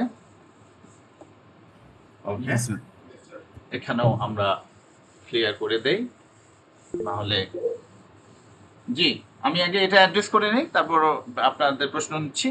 তাহলে প্রশ্ন নাম্বার 2, এই যে প্রশ্ন নাম্বার 2 কি বলেছে, স্টার্ট অফ অ্যাক্টিভ পিরিয়ড, এটা কখন অ্যাক্টিভলি, এটা সময়টা কখন, অ্যাক্টিভ পিরিয়ডের সময়টা বলছে। এখন কার অ্যাক্টিভ পিরিয়ডের কথা বলছে আমাকে? স্প্যানিশ। আচ্ছা, ফ্রেঞ্চের অ্যাক্টিভ পিরিয়ডটা বলে দেয়া আছে লেট স্প্রিং এ। চলেন আমরা এখন দেখি। সো আমরা পাচ্ছি, দেখেন ফ্রেঞ্চ স্পিসিস এটা পেলাম। কি বলছে, in the cooler environment of the state of Victoria, the large French species is matched with smaller half the size. তো এটার কি হচ্ছে, maximum dung burial in spring, summer and autumn. Farmer require a variety of species with overlapping, মানে এটা তিনটাই বললো প্রথম topic সেন্টেন্সে, এটা বলছে overlapping periods of activity, তাই না? তো আপনার খেয়াল করেন এখানে বলছে স্প্যানিশটা কোথায়, লেট স্প্রিংয়ে। তাহলে এটাকে আপনি যদি দেয়াই আছে, এটাকে আপনি লোকেট করে ফেলেন কখন হয় সেটা, কোথায় দেয়া আছে খুঁজে বের করেন, ওখানে তো দেয়া আছে, লেট স্প্রিংটা বের করেন। সেই লেট স্প্রিংটা ছিল একটু পরে। দেখেন দ্য ফরমার মানে দুটোর আলোচনা করেছে কিন্তু খেয়াল করেন, দ্য লার্জ হচ্ছে ফ্রেঞ্চ, এটা আড়াই, আর এটা ম্যাচ করে with smaller half size the temperate climate Spanish species. তাহলে আমার কথা হচ্ছে এক নাম্বার হচ্ছে ফ্রেঞ্চটা নিয়ে, আর দুই নাম্বার হচ্ছে স্প্যানিশটা নিয়ে। এখন বলছে দ্য ফরমার মানে আগেরটা, the former are slow to recover from the winter cold and produce only one or two generation। কিভাবে কনফার্ম হবেন এটাই বলছি কিনা, এই দেখেন আপনার এখানে দেয়াই আছে। তাহলে এটার কথা বলতেছে, ফ্রেঞ্চটার কথা বলতেছে। এখন আপনি তাহলে ওয়ান অর টু জেনারেশন, এটা তো দেয়াই আছে sir, offspring from late spring until, তাহলে কখন হচ্ছে অফ স্প্রিং আর লেট স্প্রিং। তাহলে এখানে আপনার কি দেয়া আছে, start of activity late spring, তাই না? স্টার্ট বলেছে, তাহলে স্টার্ট যদি বলে থাকে তাহলে কখন হচ্ছে two generation of offspring, from from মানে হচ্ছে থেকে, তাহলে লেট স্প্রিং থেকে, তাহলে স্টার্ট হয় কখন থেকে, লেট স্প্রিং থেকে। তাহলে এটা আমার দেয়া আছে। যাই হোক, আশা করি এইটুকু বুঝতে পেরেছেন, এটুকু মুছে দেই। আপনার প্রশ্ন হচ্ছে দুই নাম্বারটা কিভাবে পেলাম। তাহলে এটা হচ্ছে প্রথম। এখন এই যে ফরমার এখানে ব্যবহার করেছে স্যার এইভাবে, the former are the latter. লেটারে কোনটা, লেটারে হচ্ছে আপনার ফ্রেঞ্চ স্পিসেসটা, তাই না?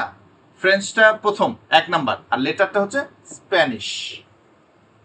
স্প্যানিশটা বলছে হাফ সাইজ 2.5, এটার হাফ হচ্ছে 1.25 মিলিয়ে নেন। এই 1.25 কে স্প্যানিশ মিলেছে।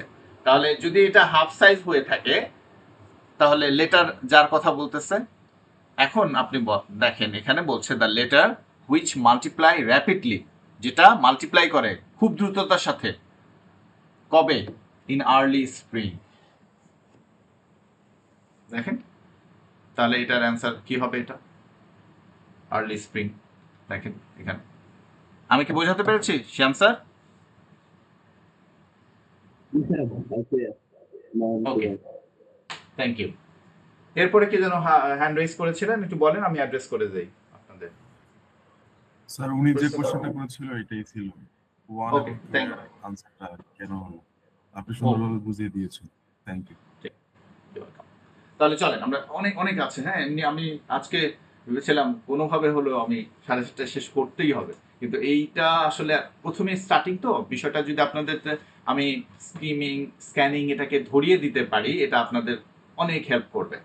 সো এটা মনোযোগ দিয়ে মানে ঘুমিয়ে পড়েন না বা লিভ করে ফেলেন না, একটু ভালোভাবে বুঝে নেন বসে থেকে। তাহলে হাতে কলমে যদি আপনি খাতা কলমে বসে করে ফেলতে পারেন এখন, এটা আপনাকে দারুণভাবে হেল্প করবে সামনে আরো, মানে পথ চলাটা আপনার শুরুটা বেসমেন্টটা যদি ভালো হয়, সামনের পথ চলাটা খুব ভালো হবে। ওকে, তাহলে আমরা বুঝলাম কিভাবে আমরা ডিল করলাম। আমরা স্কিমিং করেও প্রশ্ন বের করেছি, স্ক্যানিং করেও প্রশ্ন বের করলাম, সার্ভে করেও প্রশ্ন আমরা বের করতে পারলাম। সো ইয়েস, রাকিব সাহেব। স্যার একটু অ্যান্সার যেখানে দেওয়া ছিল সেই পেজটা একটু সামনে নিয়ে আসেন প্লিজ। তাহলে জি স্যার এখানে যে 3 নাম্বার যে অ্যান্সারটা ছিল 2 to 5, যেটা হচ্ছে স্যার ম্যাথমেটিক্যাল ভাবে লেখা। তো স্যার আমাদের তো স্যার কোশ্চেনে দেওয়া ছিল যে নট মোর দেন 3 ওয়ার্ড। তো 2 to 5 এটা কি একটা ওয়ার্ড হিসেবে কাউন্ট হচ্ছে না? না, এটা তিনটে ওয়ার্ড, 1 2 3। আপনি এভাবে লিখতে পারেন। ম্যাথমেটিক্যাল টার্মের কথা বলছি স্যার। ম্যাথমেটিক্যাল টার্ম হচ্ছে এখানে দুইটা, আচ্ছা, এটা একটা, এটা একটা, এটা একটা। বুঝতে পেরেছেন? আপনার তো ওয়ার্ড আর লিমিট বাংলা ক্রস ক্ষেত্রে স্যার করছেন। এখানে 3টা ওয়ার্ড হচ্ছে। ওকে, বুঝতে পারছি। জি, বুঝতে পেরেছি স্যার। ওকে, তাহলে সামনে যাই আমরা। Deep dive into the reading question type. এখন চলেন আমরা ট্রু ফলস নিয়ে আলোচনা করব। দেখেন শুধু এটার আপনাকে প্রিপারেশনের জন্য কতটুকু সময় দিতে হয়। আসলে পড়ালেখাটা খুব বিষয়টা হতে হয় গোছানো, আপনাকে গুছিয়ে দিতে পারলে আপনার জন্য সহজ হবে।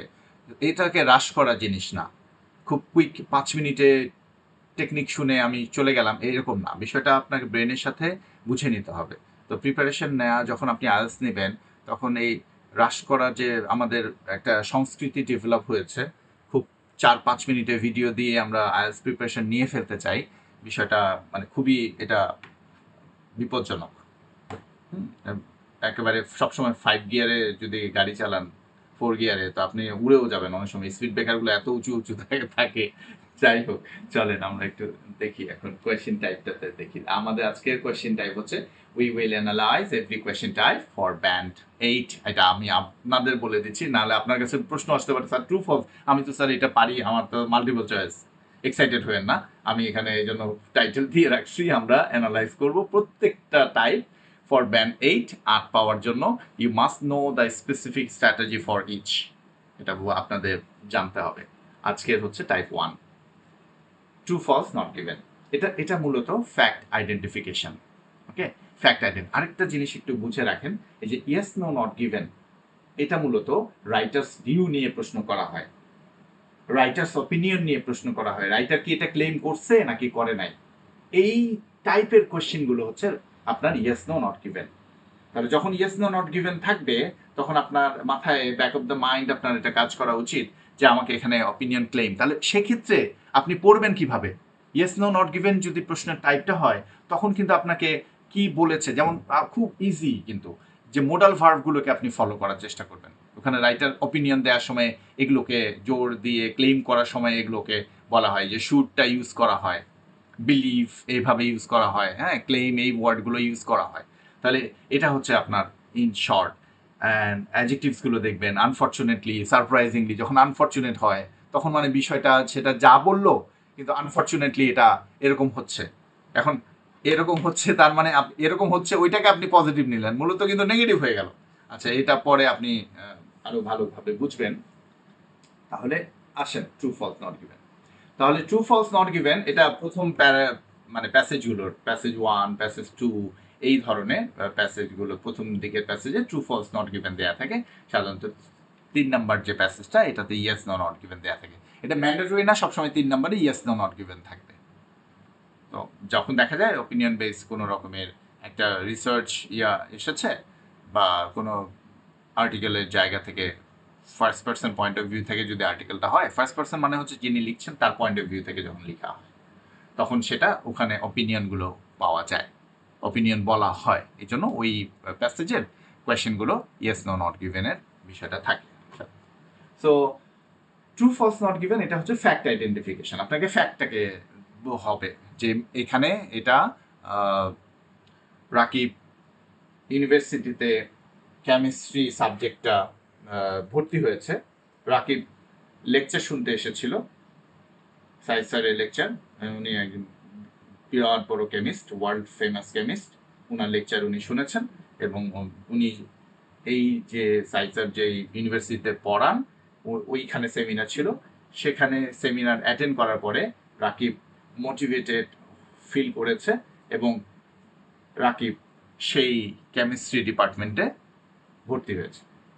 এখন যদি আপনাকে প্রশ্ন করা হয় যে সাইদ স্যার কি রাকিবকে মোটিভেট করেছে কিনা, বিষয়টা এখন রাকিব মোটিভেট হয়েছে, আরেকটা হচ্ছে সাইদ স্যার তাকে ভর্তি হওয়ার জন্য মোটিভেট করছে যে তুমি কেমিস্ট্রি ডিপার্টমেন্টে ভর্তি হও, তোমার এখানে ফিউচার অনেক ব্রাইট হবে। তো এই রকম যদি ব্যাপারটা হয় আপনার কাছে এখনো একটু এলোমেলো লাগছে না, মোটিভেট তো করছে মনে হয়।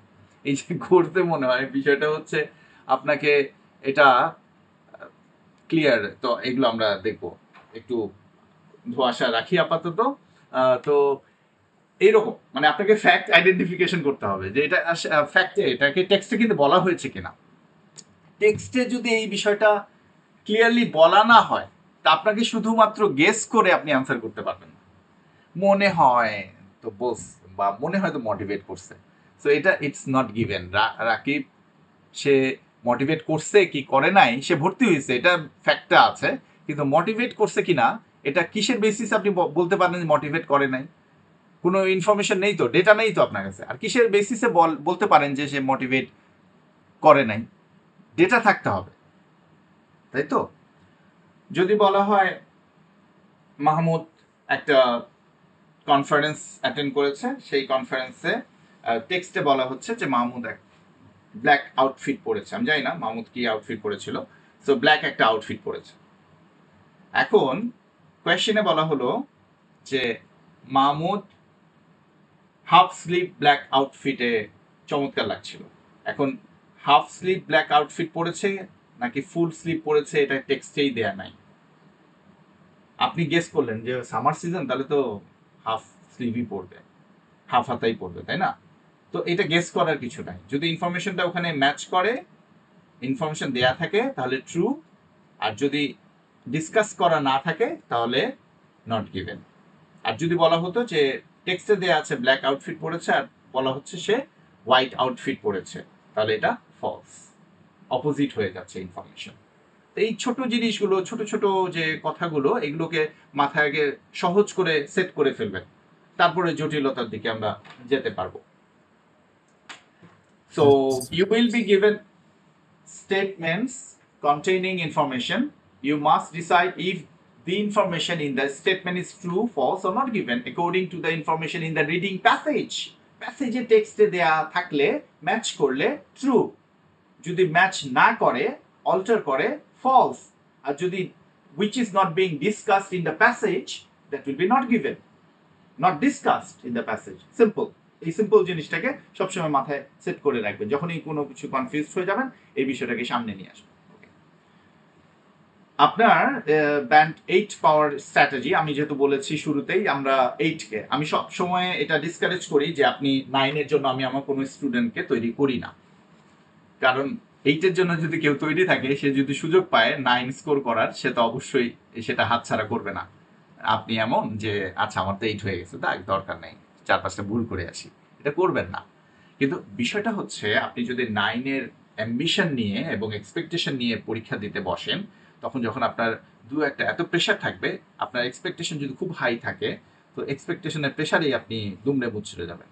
তো 2-3টা যদি ভুল হয়ে যায়, তখন আপনি ওখানে কুইট করবেন বা ডিমোটিভেটেড ফিল করবেন। এই জন্য একটু ব্রিদিং স্পেস সবসময় রাখবেন। কখনোই আমি 9-এর, হ্যাঁ আমি কিছু রাইটিং অবশ্যই দেখাবো যে 9 রাইটিংটা কেমন দেখায় সেটা আমি দেখাবো, কিন্তু আমি 9 আপনাকে পেতে হবে এটা আমি কখনো বলবো না। আমি আমার হাইয়েস্ট হচ্ছে 8 পর্যন্ত আমি স্টুডেন্টকে রেডি করবো, কারণ মেন্টালি একটা ব্রিদিং স্পেস অবশ্যই রাখা উচিত।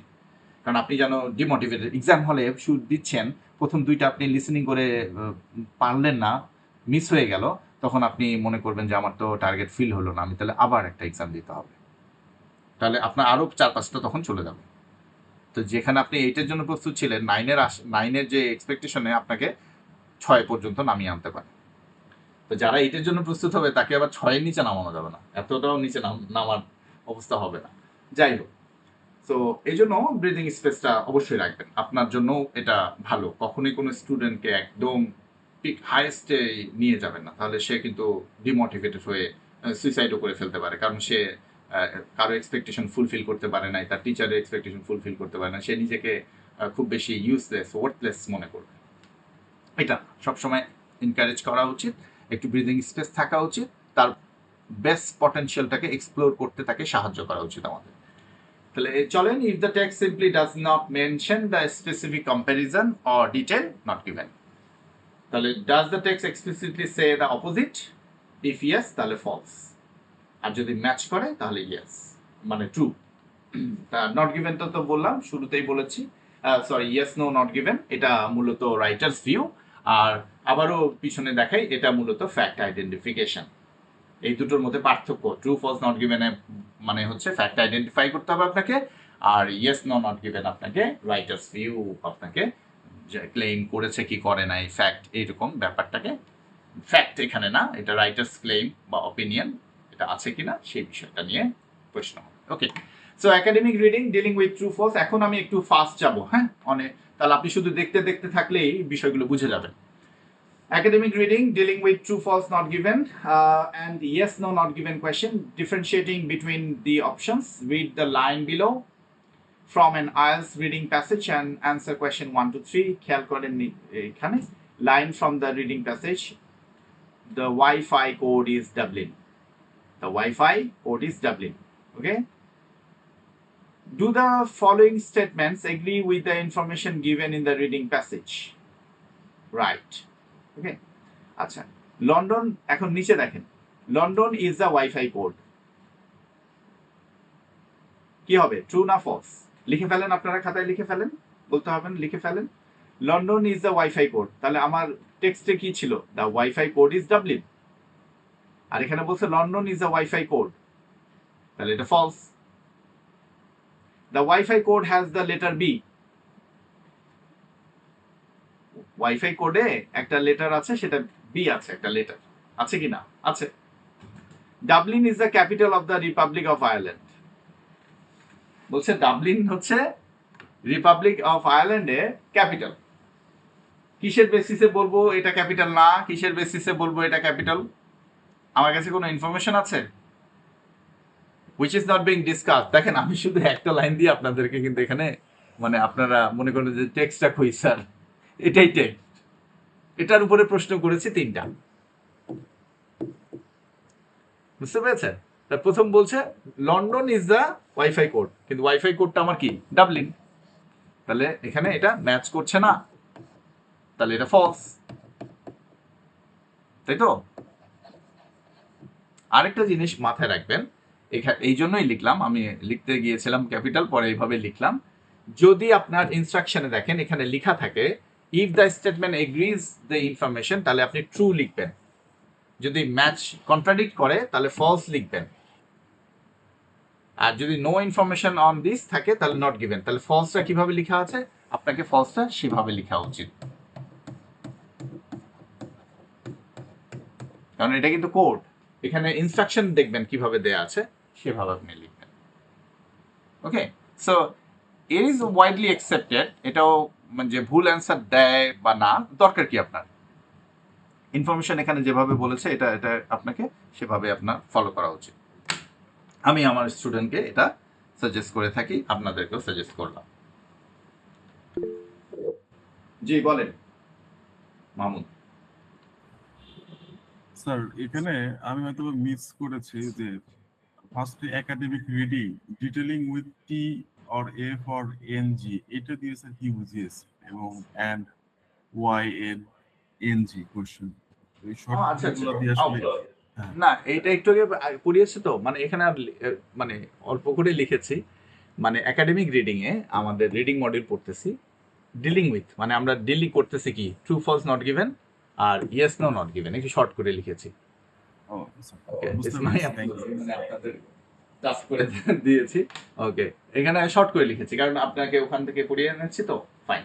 তাহলে আমি এখন যেটা বলছিলাম, ট্রু ফলস নট গিভেন যেভাবে আপনাকে দেয়া আছে সেভাবেই লেখাটা উচিত। এবার আসেন, ট্রু অর ইয়েস আমরা লিখব যদি স্টেটমেন্টটা অর অপিনিয়নটা এগ্রি করে টেক্সটের সাথে। সাপোজ টেক্সটে বলছে the price rose by 50%, the price rose by 50%। এখন এটা আপনার টেক্সটে বলতেছে, এখন কোয়েশ্চেনে বলতেছে দ্য কস্ট ইনক্রিজ সিগনিফিকেন্টলি। তাহলে কোনো প্রাইস যদি মনে করেন আপনার গাড়ি কিনছিলেন 12 লাখ, এখন যদি গাড়ি 18 লাখ, মানে 50% বেড়ে গেছে, একটা গাড়ির দাম 18 লাখ, তাহলে এটা কি ইনক্রিজ সিগনিফিকেন্টলি না? ট্রু। ফলসের ক্ষেত্রে যদি কন্ট্রাডিকশন হয়, statement opinion contradicts the text, এটা অপোজিট মিনিং হয়ে যায়। যেমন টেক্সটে বলছে দ্য প্রাইস রোজ বাই 50%, এখন আপনি যদি স্টেটমেন্টে বলে the cost remain the same, 50% বাড়ছে আর বলতেছে সেম, এটা কি হয়? ফলস। আবার নট গিভেন এর ক্ষেত্রে খেয়াল করেন, একই টেক্সটে আমি রেখেছি, একটা ইনফরমেশনই দিয়েছি, তাহলে কি কখন নট গিভেন হবে, কখন ফলস হবে, আর কখন আমার ট্রু বা ইয়েস হবে? ওই যে টেক্সট বলছে দ্য প্রাইস রোজ বাই 50%, এখন আপনাকে স্টেটমেন্টটাতে বলছে the customers were angry about the price rise. কাস্টমাররা খুব রাগে ক্ষোভে ফুঁসে উঠছে, এই যে প্রাইস যে বেড়েছে এতে কাস্টমার অনেক অসন্তুষ্ট হয়েছে। আপনার টেক্সটে বলাই আছে এইটা, এর বাইরে কি কিছু বলা আছে? কাস্টমার কি অ্যাংরি হয়েছে কিনা, আপনি হয়তো এত পার্সেন্ট বেড়ে যাবে তাই বলে এতে আপনি রাগান্বিত হতে পারেন, টেক্সটে তো বলা নাই। কিসের বেসিসে আপনি বলবেন হ্যাঁ রাগ করছে? আর কিসের বেসিসে বলবেন না রাগ করে নাই। সো আপনার কাছে কোনো ইনফরমেশন নাই, ডেটা দেখেন, এটা কিন্তু পারসেপটিভ স্কিল, যা আছে সেটার উপর বেস করে, এখানে কোনো ক্রিয়েটিভ বা প্রোডাক্টিভ স্কিল না, এখানে আপনার ক্রিয়েশনে কোনো জায়গা নেই। সো সেক্ষেত্রে দ্য কাস্টমার্স ওয়ার অ্যাংরি এটা নট গিভেন। আশা করি বুঝতে পেরেছেন। এটা চান্সেস নাই, maybe they were, maybe they were not, the text only mention the price not the reaction, so এটা নট গিভেন হবে। ওকে, টিপস আপনাদের জন্য, understand the meaning of each answer. True or yes মানে হচ্ছে the same information is found in the passage, false আর no মানে হচ্ছে the opposite information is found in the passage, যেটা বলা হচ্ছে তার অপোজিটটা আমি খুঁজে পাচ্ছি, তখন no or false. Not given হচ্ছে the information is not found in the passage, paraphrase the statements before trying to locate the answers. Usually answers come in order, হ্যাঁ অর্ডারেই আসে। এবার স্যাম্পল কোয়েশ্চেন আরেকটা আমরা দেখি। চিনস্ট্র্যাপ পেঙ্গুইনস, হ্যাঁ এক ধরনের পেঙ্গুইন, একটা প্রজাতি, are arguably the most aggressive species of penguin, often stealing stones from neighbour nest. তাহলে কি চুরি করে? স্টোন চুরি করে ফ্রম নেভার নেস্ট। এখন আপনাকে তিনটা প্রশ্ন বলা হচ্ছে। প্রথম প্রশ্ন বা প্রথম স্টেটমেন্ট, এটা কি ট্রু না ফলস না নট গিভেন, এই তিনটা দেয়া হয়েছে, এইভাবে দেয়া থাকবে, আপনাকে ট্রু ফলস নট গিভেন বলতে হবে স্টেটমেন্টটা কি। প্রথম বলছে chinstrap penguins are the most aggressive birds, are the most aggressive birds. Most, এই যে এইটা আরেকটা জিনিস মনে রাখবেন, এটা হচ্ছে শর্টকাট, এটা পরে শেখাবো, যখন একদম বেস্ট দ্য মোস্ট এই সুপারলেটিভে আসবে, সেই প্রশ্নগুলো অধিকাংশ সময়ে আপনাদের দেখাবো যে এটা এগুলো নট গিভেন। তো এটা আপনার অনেক প্র্যাকটিস করতে করতে আপনি নিজেই এটা শিখে যাবেন, যে এটা দেখলেই বুঝে যাবেন, এটার পড়াও অনেক সময় লাগে না। যারা 6.5-এর রেঞ্জের স্টুডেন্ট তারা এটা চোখ বন্ধ করে দিতে পারে, কিন্তু যখন আপনি 8+, তখন আপনাকে একটু হুঁশ রেখে একটু দেখে নিয়েন, মিলিয়ে নিয়েন। আচ্ছা, এখন দেখেন, chinstrap penguins are arguably the most aggressive species of penguin. দেখেন এখানে কিন্তু মিলেছে, কিন্তু ইন অ্যান্টার্কটিকায় কি না সেটা আপনি কি এইখানে কি কোথাও বলা আছে? এইখানে ধরাটা খেয়ে যাবেন স্টুডেন্ট, বুঝতে পেরেছেন? সো এখানে মিলেছে most aggressive species penguin, most aggressive birds হলো ইন অ্যান্টার্কটিকা। হ্যাঁ, তো এখন কথা হচ্ছে, এটা কিন্তু পেঙ্গুইনের স্পিসিসের কথা বলা হচ্ছে, বার্ড কিন্তু আরো ওয়াইড একটা স্পিসিস, হ্যাঁ অ্যাঙ্গেলটা আরো বড় হয়ে যাচ্ছে।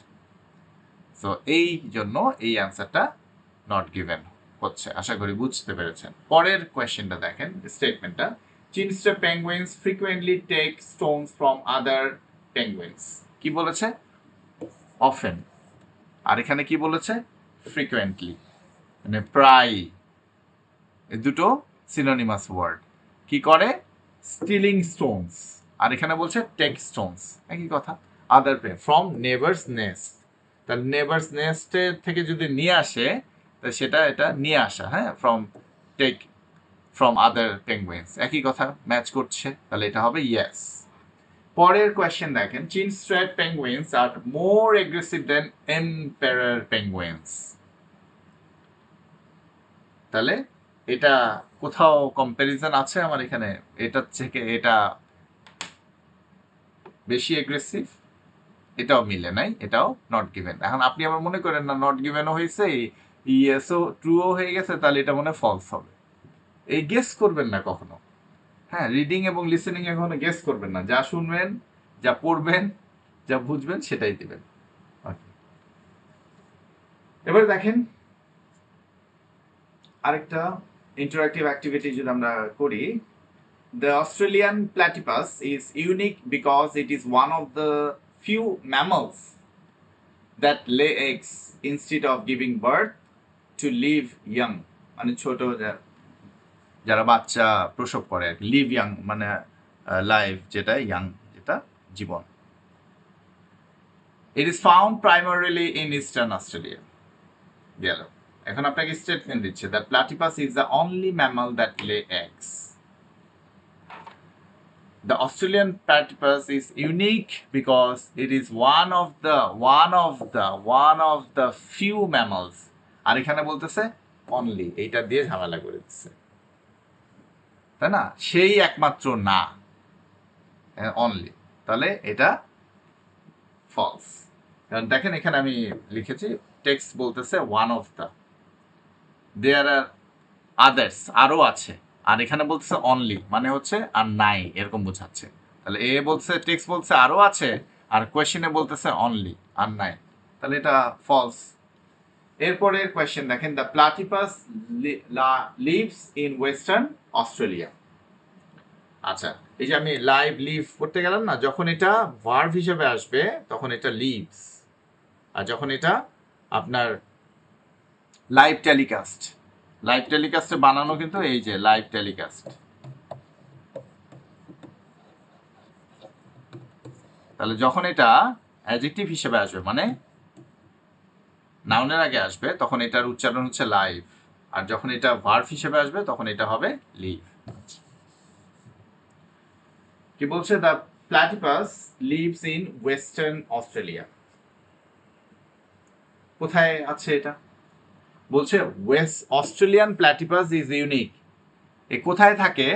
ইট is found primarily in eastern Australia. It is found primarily in eastern Australia, কিন্তু সে কি শুধুই অস্ট্রেলিয়াতে থাকে কিনা সেই বিষয়টা দেখেন টেক্সটে বলছে primarily in eastern. It does not explicitly say it never lives in the West. কখনোই যে ওয়েস্টে থাকে না এরকম তো বলে নাই, থাকতেও পারে আমরা জানি না, বা টেক্সটে বলা হয় নাই, সো এটা নট গিভেন। হ্যাঁ, এখানে কিন্তু আপনারা ধোকা খেয়ে যাবেন। দ্য প্ল্যাটিপাস ইজ ডিস্টিংক্ট, এই জন্য মাথাটা ঠান্ডা করে বুঝে নিতে হবে প্রত্যেকটা জিনিস কি বলতে যাচ্ছে, কোন অ্যাঙ্গেল দিয়ে আমাকে একটু ধরা খাওয়াই দিতে যাচ্ছে।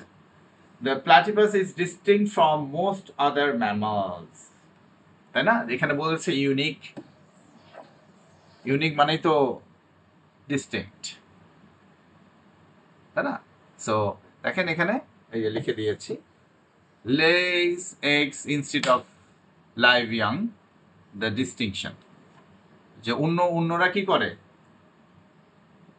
অন্যরা প্রসব করে, বাচ্চা জন্ম দেয়, আর এটা হচ্ছে ডিম পাড়ে। So curing overthinking and the assumption trap, এটা learning to think like a robot.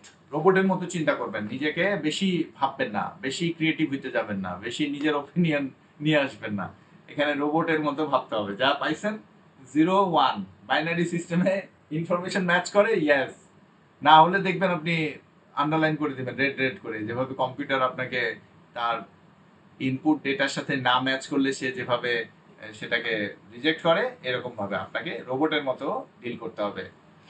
The universe of the text rule in IELTS, nothing exists outside the text. If the text says the sky is green, then for the next 20 minutes the sky is green. Simple. Student use their own general knowledge. So cure হচ্ছে ask yourself, can I point to the specific line that proves this? If no, not given. মানে কোনো data, কোনো information আছে কিনা এটা প্রমাণ করার, যদি না থাকে তাহলে নট গিভেন। মডিফায়ার ট্র্যাপ, আপনাকে যেটাকে আমি নাম দিয়েছি silent killer. Small words change the meaning entirely, watch out for. যেমন ধরেন অফেন, সামটাইমস, একটু আগে দেখলেন না, অফেন সামটাইমস এইভাবে দেয়া থাকে, always, never, really. It often rains versus statement it always rains. তাহলে একটা দেয়া আছে টেক্সটে ইট অফেন রেইনস, প্রায় বৃষ্টি হয়, মানে অফেন রেইনস। আর যদি বলে যে সবসময় বৃষ্টি হয়, তাহলে সবসময় বৃষ্টি হয় না, তাহলে এটা ফলস। আরো কোয়ান্টিটি দিয়ে বলে all, some, most, a few, the majority. Most people like pizza, আর যদি স্টেটমেন্টটা দেয় অল পিপুল লাইক পিৎজা, তাহলে ফলস। অল তো না, মোস্ট। অল মানে তো সবাই, আর মোস্ট মানে অনেকেই, অধিকাংশই, সবাই তো না। আবার সার্টেনিটির ক্ষেত্রে claim, suggest, believe, proof, guarantee. যেমন ধরেন সায়েন্টিস্ট সাজেস্ট, এটা সাজেস্ট করেছে, আর স্টেটমেন্টে দেয়া আছে it is proven that. Proven না তো, সাজেস্ট করেছে, ওটা তো প্রপোজাল, ওটার একটা হাইপোথেটিক্যাল একটা এখনো অবস্থায় আছে, ওটা প্রুভেন না। So it is proven that x, না। সাজেস্ট আর প্রুভেন এক জিনিস না, এটা ফলস। কম্প্যারিজন ট্র্যাপ কিভাবে ফেলে? Coffee is popular in Brazil, আপনাকে বলছে কফিটা ব্রাজিলে পপুলার, স্টেটমেন্টে বলতেছে coffee is more popular in Brazil than in Peru. Not given, নাই তো আমার ইনফরমেশন, যে ইনফরমেশন নাই সেটা দিতে যাবেন কেন?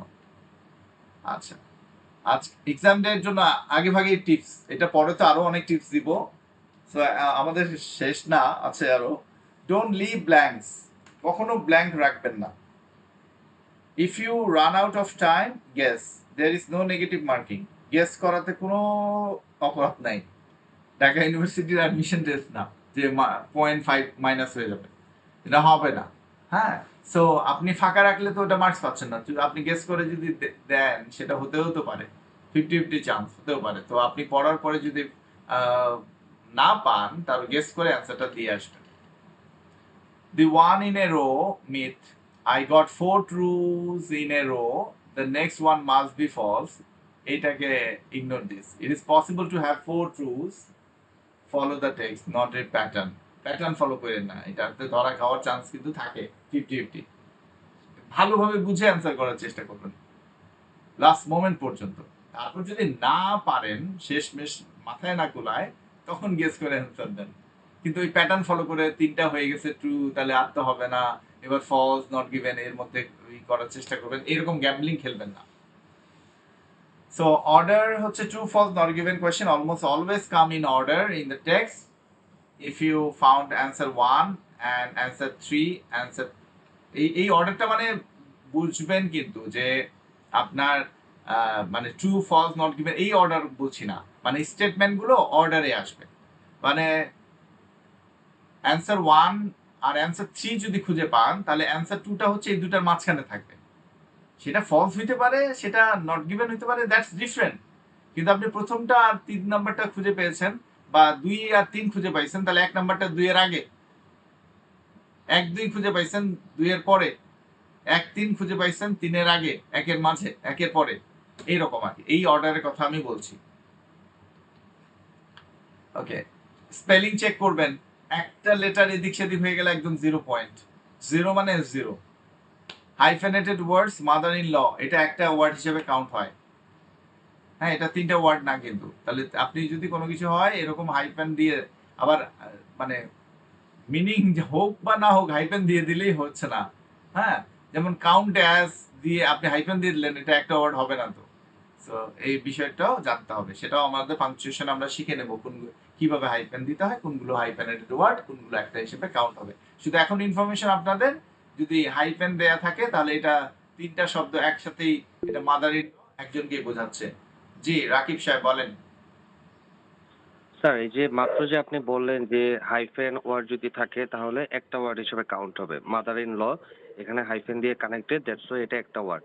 তাহলে স্যার 2-3 এইটা স্যার কেন 2টা ওয়ার্ড হিসেবে কাউন্ট হচ্ছে? এটাও তো একটা ওয়ার্ড হিসেবে কাউন্ট হওয়ার কথা না কোথায় কোনটা? স্যার? মাদার ইন ল এটার ক্ষেত্রে যেমন হাইফেন দিয়ে কানেক্টেড, দ্যাটস ওয়াই টোটালটা একটা ওয়ার্ড হিসেবে কাউন্ট হলো না? তাহলে স্যার আমি যদি লিখতে চাই 2-3, তাহলে স্যার এটা কেন 2টা ওয়ার্ড হিসেবে কাউন্ট হচ্ছে? এটাও তো একটা ওয়ার্ড হিসেবে কাউন্ট হওয়ার কথা। হাইফেন না, ওটা 2 to 3 বলতেছেন আপনি। 2-3 তো বলতেছেন না, 2 to 3, ওটাতে একটাই মিনিং বোঝাচ্ছে না, হয় এটা অথবা ওইটা বলতেছেন। আর এখানে কি বলতেছেন, মাদার অথবা ল, এটা তো বলতেছেন না। মানে উনি আইনগত ভাবে আমি বুঝতে আমি এবার বুঝতে পারছি স্যার, এবার ক্লিয়ার হয়েছে। Thank you sir. Welcome. So ক্যাপিটালাইজেশনের ক্ষেত্রে দেখবেন আপনার, you can write your answer in all caps, আপনি লিখতে পারেন, যেমন ট্রু, অ্যারোমা, এভাবে আপনি লিখতে পারেন। হ্যাঁ, কোনো এটা দিস ইজ রিকমেন্ডেড, এটাই রিকমেন্ডেড যে আপনি সবগুলোই ক্যাপিটালে লিখেন, ঝামেলা অ্যাভয়েড করার জন্য। কখন কি হবে, আর এক্সাম হলে আপনার মাথার টেম্পারেচার কেমন থাকবে, অনেক কিছু হইতে পারে। আপনি একটা প্যাটার্নে একদম সিম্পল যেটা সহজ হবে আপনার জন্য আগে থেকে প্র্যাকটিস করে যাবেন। হঠাৎ করে ওখানে কোনো কিছু আবিষ্কার করে ফেলেন না। ওকে, দেখেন কিছু সিনোনিম পেয়ার যদি আমরা দেখি চেঞ্জের ক্ষেত্রে, চেঞ্জ কেমন হইতে পারে, মডিফাই, অল্টার, শিফট, এভাবে ইম্পর্টেন্টের ক্ষেত্রে সিগনিফিক্যান্ট, ক্রুশাল, ভাইটাল, এগুলোকে ইম্পর্টেন্ট মানে বোঝায় ইম্পর্টেন্ট। হ্যাঁ, আপনার হয়তো টেক্সটে একটা ওয়ার্ড ইউজ করেছে, আপনার প্যারাফ্রেজ করে কোয়েশ্চেন আরেকটা সিনোনিমাস ওয়ার্ড ইউজ করেছে। তো আপাতভাবে কোনগুলোর সাথে কোনটা জড়িত সেটা অ্যাপ্রক্সিমেটলি দেওয়ার চেষ্টা করেছি। আরো আপনি আপনি স্টাডি করলে, আপনি আরো রিসার্চ করলে আরো কিছু সঙ্গে নিতে পারেন, অসুবিধা নেই। তো তো এটাকেই একেবারে বেদ বাক্য ধরার কিছু নেই। তা আইডিয়াটা একটু একটু করে আমি এক্সপ্যান্ড করবো আপনাদের। সো স্টপ, হল্ট, সিজ, ডিসিস্ট এই শব্দগুলো পাওয়া যায় টেক্সটে। হ্যাঁ, হল্ট মানে কিন্তু থেমে যায়, সিজ আর ডিসিস্ট। হ্যাঁ, মনে করবেন না যে এটা ডেন্টিস্ট হইতো, মনে হয় এটা বানান ভুল করে লিখছে, এরকম কিছু না। খেয়াল করবেন এগুলো হাইলি মানে রিপিটেডলি টেক্সট চেকড হয়। That's different level of question. Show মানে ডেমনস্ট্রেট হতে পারে, রিভিল হতে পারে, indicate. Many, numerous, plethora of মানে হচ্ছে মেনি। হ্যাঁ, এগুলো জেনেও নিতে হবে আমাদের। Okay, the keyword drill. Identify the best scan word in this question. What was the primary cause of the eruption of Mount Vesuvius in 79 AD? তাহলে keyword কি হইতে পারে এখানে? ক্যাপিটাল লেটার গুলো 79 এডি, এই তো ক্যাপিটালাইজ যেগুলো আছে এগুলো হচ্ছে কিওয়ার্ড। আপনি এটা খুঁজে বের করবেন। 79 এডি খুব সহজে খুঁজে পাওয়া যাবে টেক্সটে। ওইটাকে আপনি ধরেন, যেটা দিয়ে সহজে আপনাকে গাইড করতে পারবে সেগুলো হচ্ছে আপনার কিওয়ার্ডস, যেটাকে আপনাকে ট্র্যাক করতে সুবিধা হবে।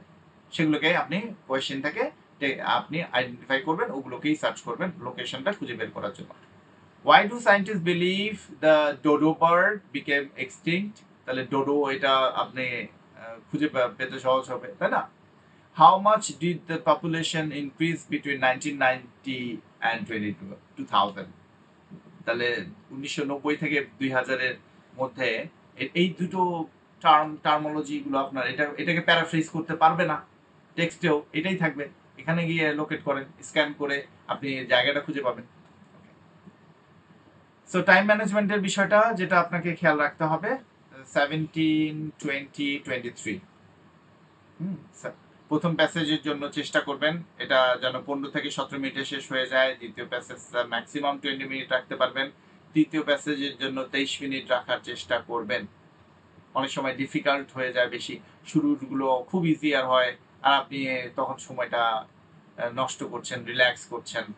মনে রাখবেন রিডিং এ কোনো রিল্যাক্স করার টাইম নাই। যদি রিল্যাক্স করার স্কোপ বা স্পেস পান তার মানে বুঝবেন যে সামনে কিন্তু আপনার একটু বেশ দৌড়ানি আছে, আপনাকে প্রথমে আরাম করতে দিচ্ছে, পরে দৌড়ানি দিবে। তো ওইখানে দৌড়ানিতে আপনার মার্কস কিন্তু আপনি মিস করে ফেলবেন।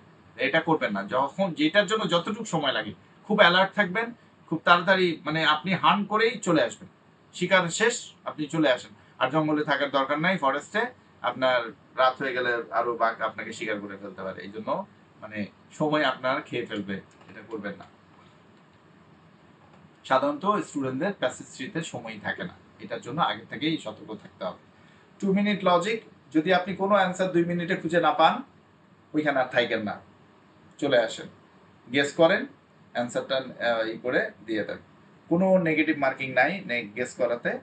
আর আপনি যদি ওখানেই থেকে যান আরো 3 মিনিট তাহলে আপনার সময়টা একেবারেই নষ্ট হয়েও যেতে পারে, আর 4টা কারেক্ট অ্যান্সার করার সময় আপনি নাও পেতে পারেন। সো মুভ অন করতে হবে আপনাকে। আমরা মুভ অন করতে পারি না সম্পর্কের ক্ষেত্রেও, এক জায়গায় পড়ে থাকি যে না আপনার দরকার কি তার সাথে আপনাকে আরো সময় আরো আরো 1 সপ্তাহ নষ্ট করার, আরো 1 মাস, আরো 1 বছর স্টিক হয়ে থাকা দরকার নেই তো। সো আপনাকে মুভ অন করতে হবে। Getting stuck on one hard question causes you to miss 3 easy questions later, মনে রাখবেন। ওকে, এখন আমরা কিছু স্যাম্পল রিডিং প্যাসেজ সলভ করার চেষ্টা করব। মানে আমি রিডিং প্যাসেজ আপনাদের দিব এবং আপনাদের এই স্লাইডটা দেখে আপনারা পড়বেন এবং এটা আপনাদের হোমওয়ার্ক টাইপের থাকবে।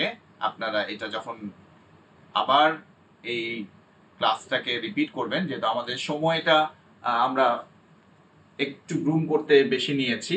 তো সেক্ষেত্রে এটা পরবর্তীতে যখন আবার সুযোগ হবে আবার আপনাদেরকে আমি ধরে ধরে করাবো। এই হচ্ছে slide, how tennis rackets have changed. Tennis র্যাকেটের আপনি টেনিস প্লেয়ার তো জানেন, লন টেনিস প্লেয়ার। আমি একটু ব্রিফ করে দেই। এখানে দেখেন শুরু হয়েছে 2016, যেখানে British professional tennis player Andy মারের কথা বলছে। সে ওয়ার্ল্ড র্যাঙ্কিং 1 ছিলেন এবং মানে এখানে মূলত ব্যাটের তারা যে ব্যাটটা দিয়ে খেলে, নোভাক জোকোভিচ, রজার ফেদেরার, রাফায়েল নাদাল, এরা অনেকেই আছেন ওয়ার্ল্ড যে টপ র্যাঙ্কিং এ ছিলেন। সো তারা কে কোনটা, কে স্ট্রিংস ডাবল করে ইউজ করেছে, কে কোনটা কার্ভ, এইভাবে কিভাবে আসলে সময়ের পরিক্রমায় বিভিন্ন রকম ভাবে এই ব্যাটগুলো চেঞ্জ হয়েছে। এখানে ওয়েদারের মানে তারতম্যে, আপনার ওয়েট তারতম্যে ইউজ করা হয় বিভিন্ন ধরনের স্ট্রিংগুলো। কখনো এটা আপনার একেবারেই অর্গানিক স্ট্রিং দিয়ে এই ব্যাটগুলো বানায়, কেউ হয়তো আর্টিফিশিয়াল স্ট্রিংগুলো ইউজ করে। বিভিন্ন রকমের কোয়ালিটি আছে, সেগুলো নিয়ে আলোচনা করা হবে। আপনারা পড়তে হবে, এটা পড়বেন, এটা পড়ে ফেলবেন। একটু আমি পড়েও দেই একটু, যদিও সময়ে আসলে না পড়ে দিলে। In 2016, the British professional tennis player Andy Murray was ranked as world's #1. It was an incredible achievement by any standard, made even more remarkable by the fact that he did this during a period considered to be one of the strongest in the sports history. আর একটা জিনিস আপনাদের technique বলেছিলাম যে আপনারা first line পড়ার চেষ্টা করবেন। এভাবে আমরা একটু টেক্সটটা যদি দেখে আসি, এই মানে একটা টেক্সটের উপরে বেস এখানে দেখেন এভাবে আমরা টেক্সট, অনেক বড় টেক্সট, এটা আমরা ট্রু ফলস একটু আপনাদের আমি স্লাইডে একটু সময় দেই, আপনারা এটা পড়ে দেখতে পারবেন এবং আপনারা পজ করে দিয়ে পড়ে নেবেন।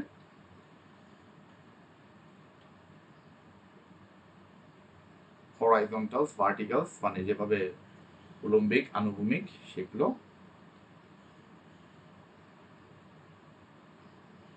কোয়েশ্চেনটাই আমি তুলে এনেছি প্যাসেজটা স্লাইডের মধ্যে। এখানে অনেকের কথা বলা আছে, বব ব্রায়ান, মাইক, হ্যাঁ, টেনিস প্লেয়ার, পড়বেন এটা। তবে রকেট মডিফিকেশন শুরুর যে জায়গাটা 1970 সালে এখানে German amateur tennis player Werner Fischer শুরু করেছিল। তার আমরা কোনটুকু পড়বো এটাকে আমাকে চুজ অ্যান্ড পিক করতে হবে। হ্যাঁ, কেন পড়বো সেটাও আমাকে জানতে হবে।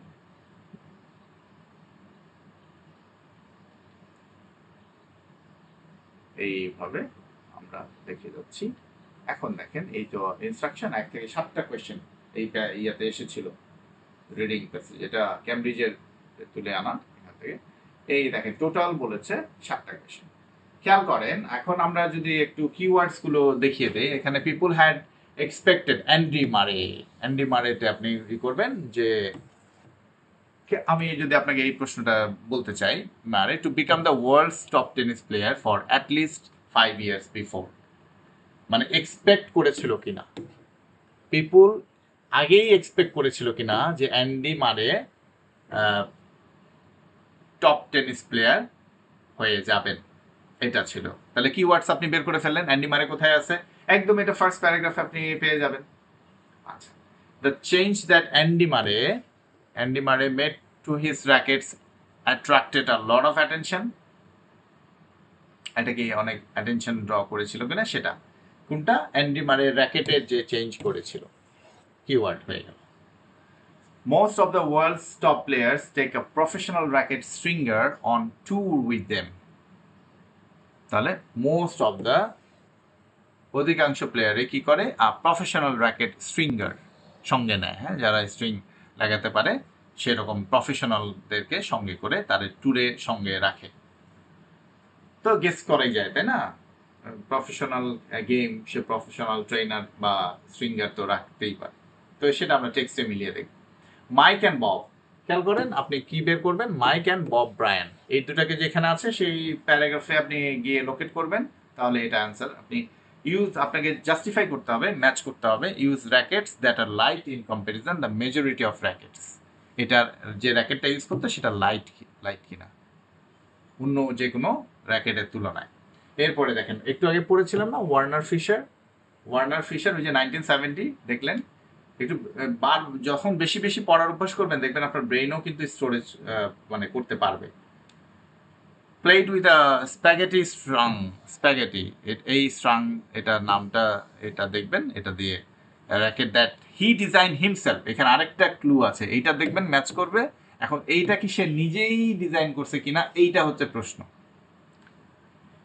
তো যদি দেয়া থাকে তাহলে হবে, ম্যাচ করলে ট্রু, আর যদি সে করছে কিনা এটা আলোচনা না থাকে তাহলে সেটা নট গিভেন হবে। বুঝতে পেরেছেন? আচ্ছা, the weather can affect how professional player adjust the strings on their racket. মানে উইন্টার সিজন, সামার সিজন এরকম ভাবে তারা র্যাকেটগুলো স্ট্রিং মানে তার যে তারগুলো থাকে এই স্ট্রিংগুলো চেঞ্জ করে কিনা। ওই যে বললাম আপনার কখনো কখনো এগুলো অর্গ্যানিক হয়, কখনো এগুলো আর্টিফিশিয়াল হয়, এটা ভ্যারি করে। সো এটাও গেস করা যায় আর কি, যদি আপনি লন টেনিস খেলে থাকেন বা দেখে থাকেন বা এনজয় করে থাকেন। ইট ওয়াজ বিলিভড দ্যাট দ্য চেঞ্জ পিট সাম্প্রাসের কথা আছে, সেখানে বের করবেন যে এটা বিশ্বাস করা হয় সে যে চেঞ্জটা করেছে made to his racket contributed to his strong serve. এই যে তার যে স্ট্রং সার্ভ করতো পিট সাম্প্রাসের কিন্তু খুবই সে পপুলার তার সার্ভিং এর জন্য। তাহলে এটা বিশ্বাস করা হয় যে তার এই কন্ট্রিবিউশনটা আছে স্ট্রং সার্ভের জন্য। যে চেঞ্জটা কি চেঞ্জ এটা এখানে বলা নাই, কিন্তু যে চেঞ্জটা করা হয়েছিল সেটাই তার সার্ভের জন্য অনেকাংশে প্রভাবিত করেছে, এটা বিশ্বাস করা হতো। এই হচ্ছে আপনার প্রশ্ন, সেগুলোকে আপনারা একটু এটা ক্লাসটা যখনই রিপিট করবেন তখন এটা সলভ করবেন, দেখবেন আপনার ভালো লাগে। ঠিক আছে? তো এইভাবে বিষয়টা আমি কিওয়ার্ডস করে দেখালাম, এই যে কিভাবে কিওয়ার্ডসটা আপনি বের করবেন এই হচ্ছে কিওয়ার্ডস স্ক্যানিং করার টেকনিক। আপনি এইভাবে করতে পারেন, আপনি আপনার মতো করে করতে পারেন। আমি একটা প্যাটার্ন দেখানোর চেষ্টা করেছি। ওকে, এবার অ্যান্সারগুলো এখানে দেয়া আছে। ওকে, দেখেন আমি বলেছিলাম প্রথম প্যারাগ্রাফে এটা অ্যান্সারটা ছিল, যেহেতু আমরা অ্যান্ডি মারে পেয়েছি। তো কোয়েশ্চেন ছিল people had expected Andy Murray to become the world's top tennis player for at least 5 years before 2016। কেন এটা? কারণ এখানে লাস্ট লাইনে এই অ্যান্সারটা এখানে আছে, এটা আমি মার্ক করে দিয়েছি। 5 years previously he had been regarded as a talented outsider who entered but never won the major tournaments. মানে 5 বছর আগে তাকে ট্যালেন্টেড একজন আউটসাইডার হিসেবে ধরা হতো, যে তখনও কোনো টুর্নামেন্ট জিতে নাই, তাই না? কিন্তু প্রশ্ন বলতেছে people had expected Andy Murray to become the world's top tennis player. এইটা না, ওয়ার্ল্ডস টপ টেনিস প্লেয়ার হবে সেইটা কেউ কখনো এক্সপেক্ট করে নাই, সে ট্যালেন্টেড হিসেবে এক্সপেক্ট করা হয়েছে। তাহলে এটা false answer. He had been regarded talented outside, কখনোই মেজর টুর্নামেন্ট জিতে নাই, তাহলে কিভাবে এই করবে সে টপ প্লেয়ার হবে। আচ্ছা গেল। এরপরে এই অ্যান্ডি মারের যে র্যাকেটের যে চেঞ্জটা করেছিল সেই বিষয়টা, এটাও এখানে আপনি পাবেন প্যারাগ্রাফে। সো সেখানে দেখবেন যে এখানে দেয়া আছে যে another change was so subtle মানে হচ্ছে এটার উচ্চারণ কিন্তু আমরা ভুল বলি, হ্যাঁ সাবটল না, এটার উচ্চারণ হচ্ছে সাটল, মানে সূক্ষ্ম, ক্ষুদ্র, ছোট্ট। সো সাটল এত সূক্ষ্ম ছিল as to pass more or less unnoticed, মানে এটা আননোটিস ছিল। তাহলে যেটা বলতেছে the change that Andy Murray made to his rackets attracted a lot of attention. এটা বলছে এত সাটল ছিল যে এটা আননোটিস ছিল, তাহলে অ্যাটেনশন পাওয়ার কোনো কথাই নাই, চান্সই নাই এটা। কোয়েশ্চেন 3 বলছে most of the world's top players take a professional racket stringer on tour with them.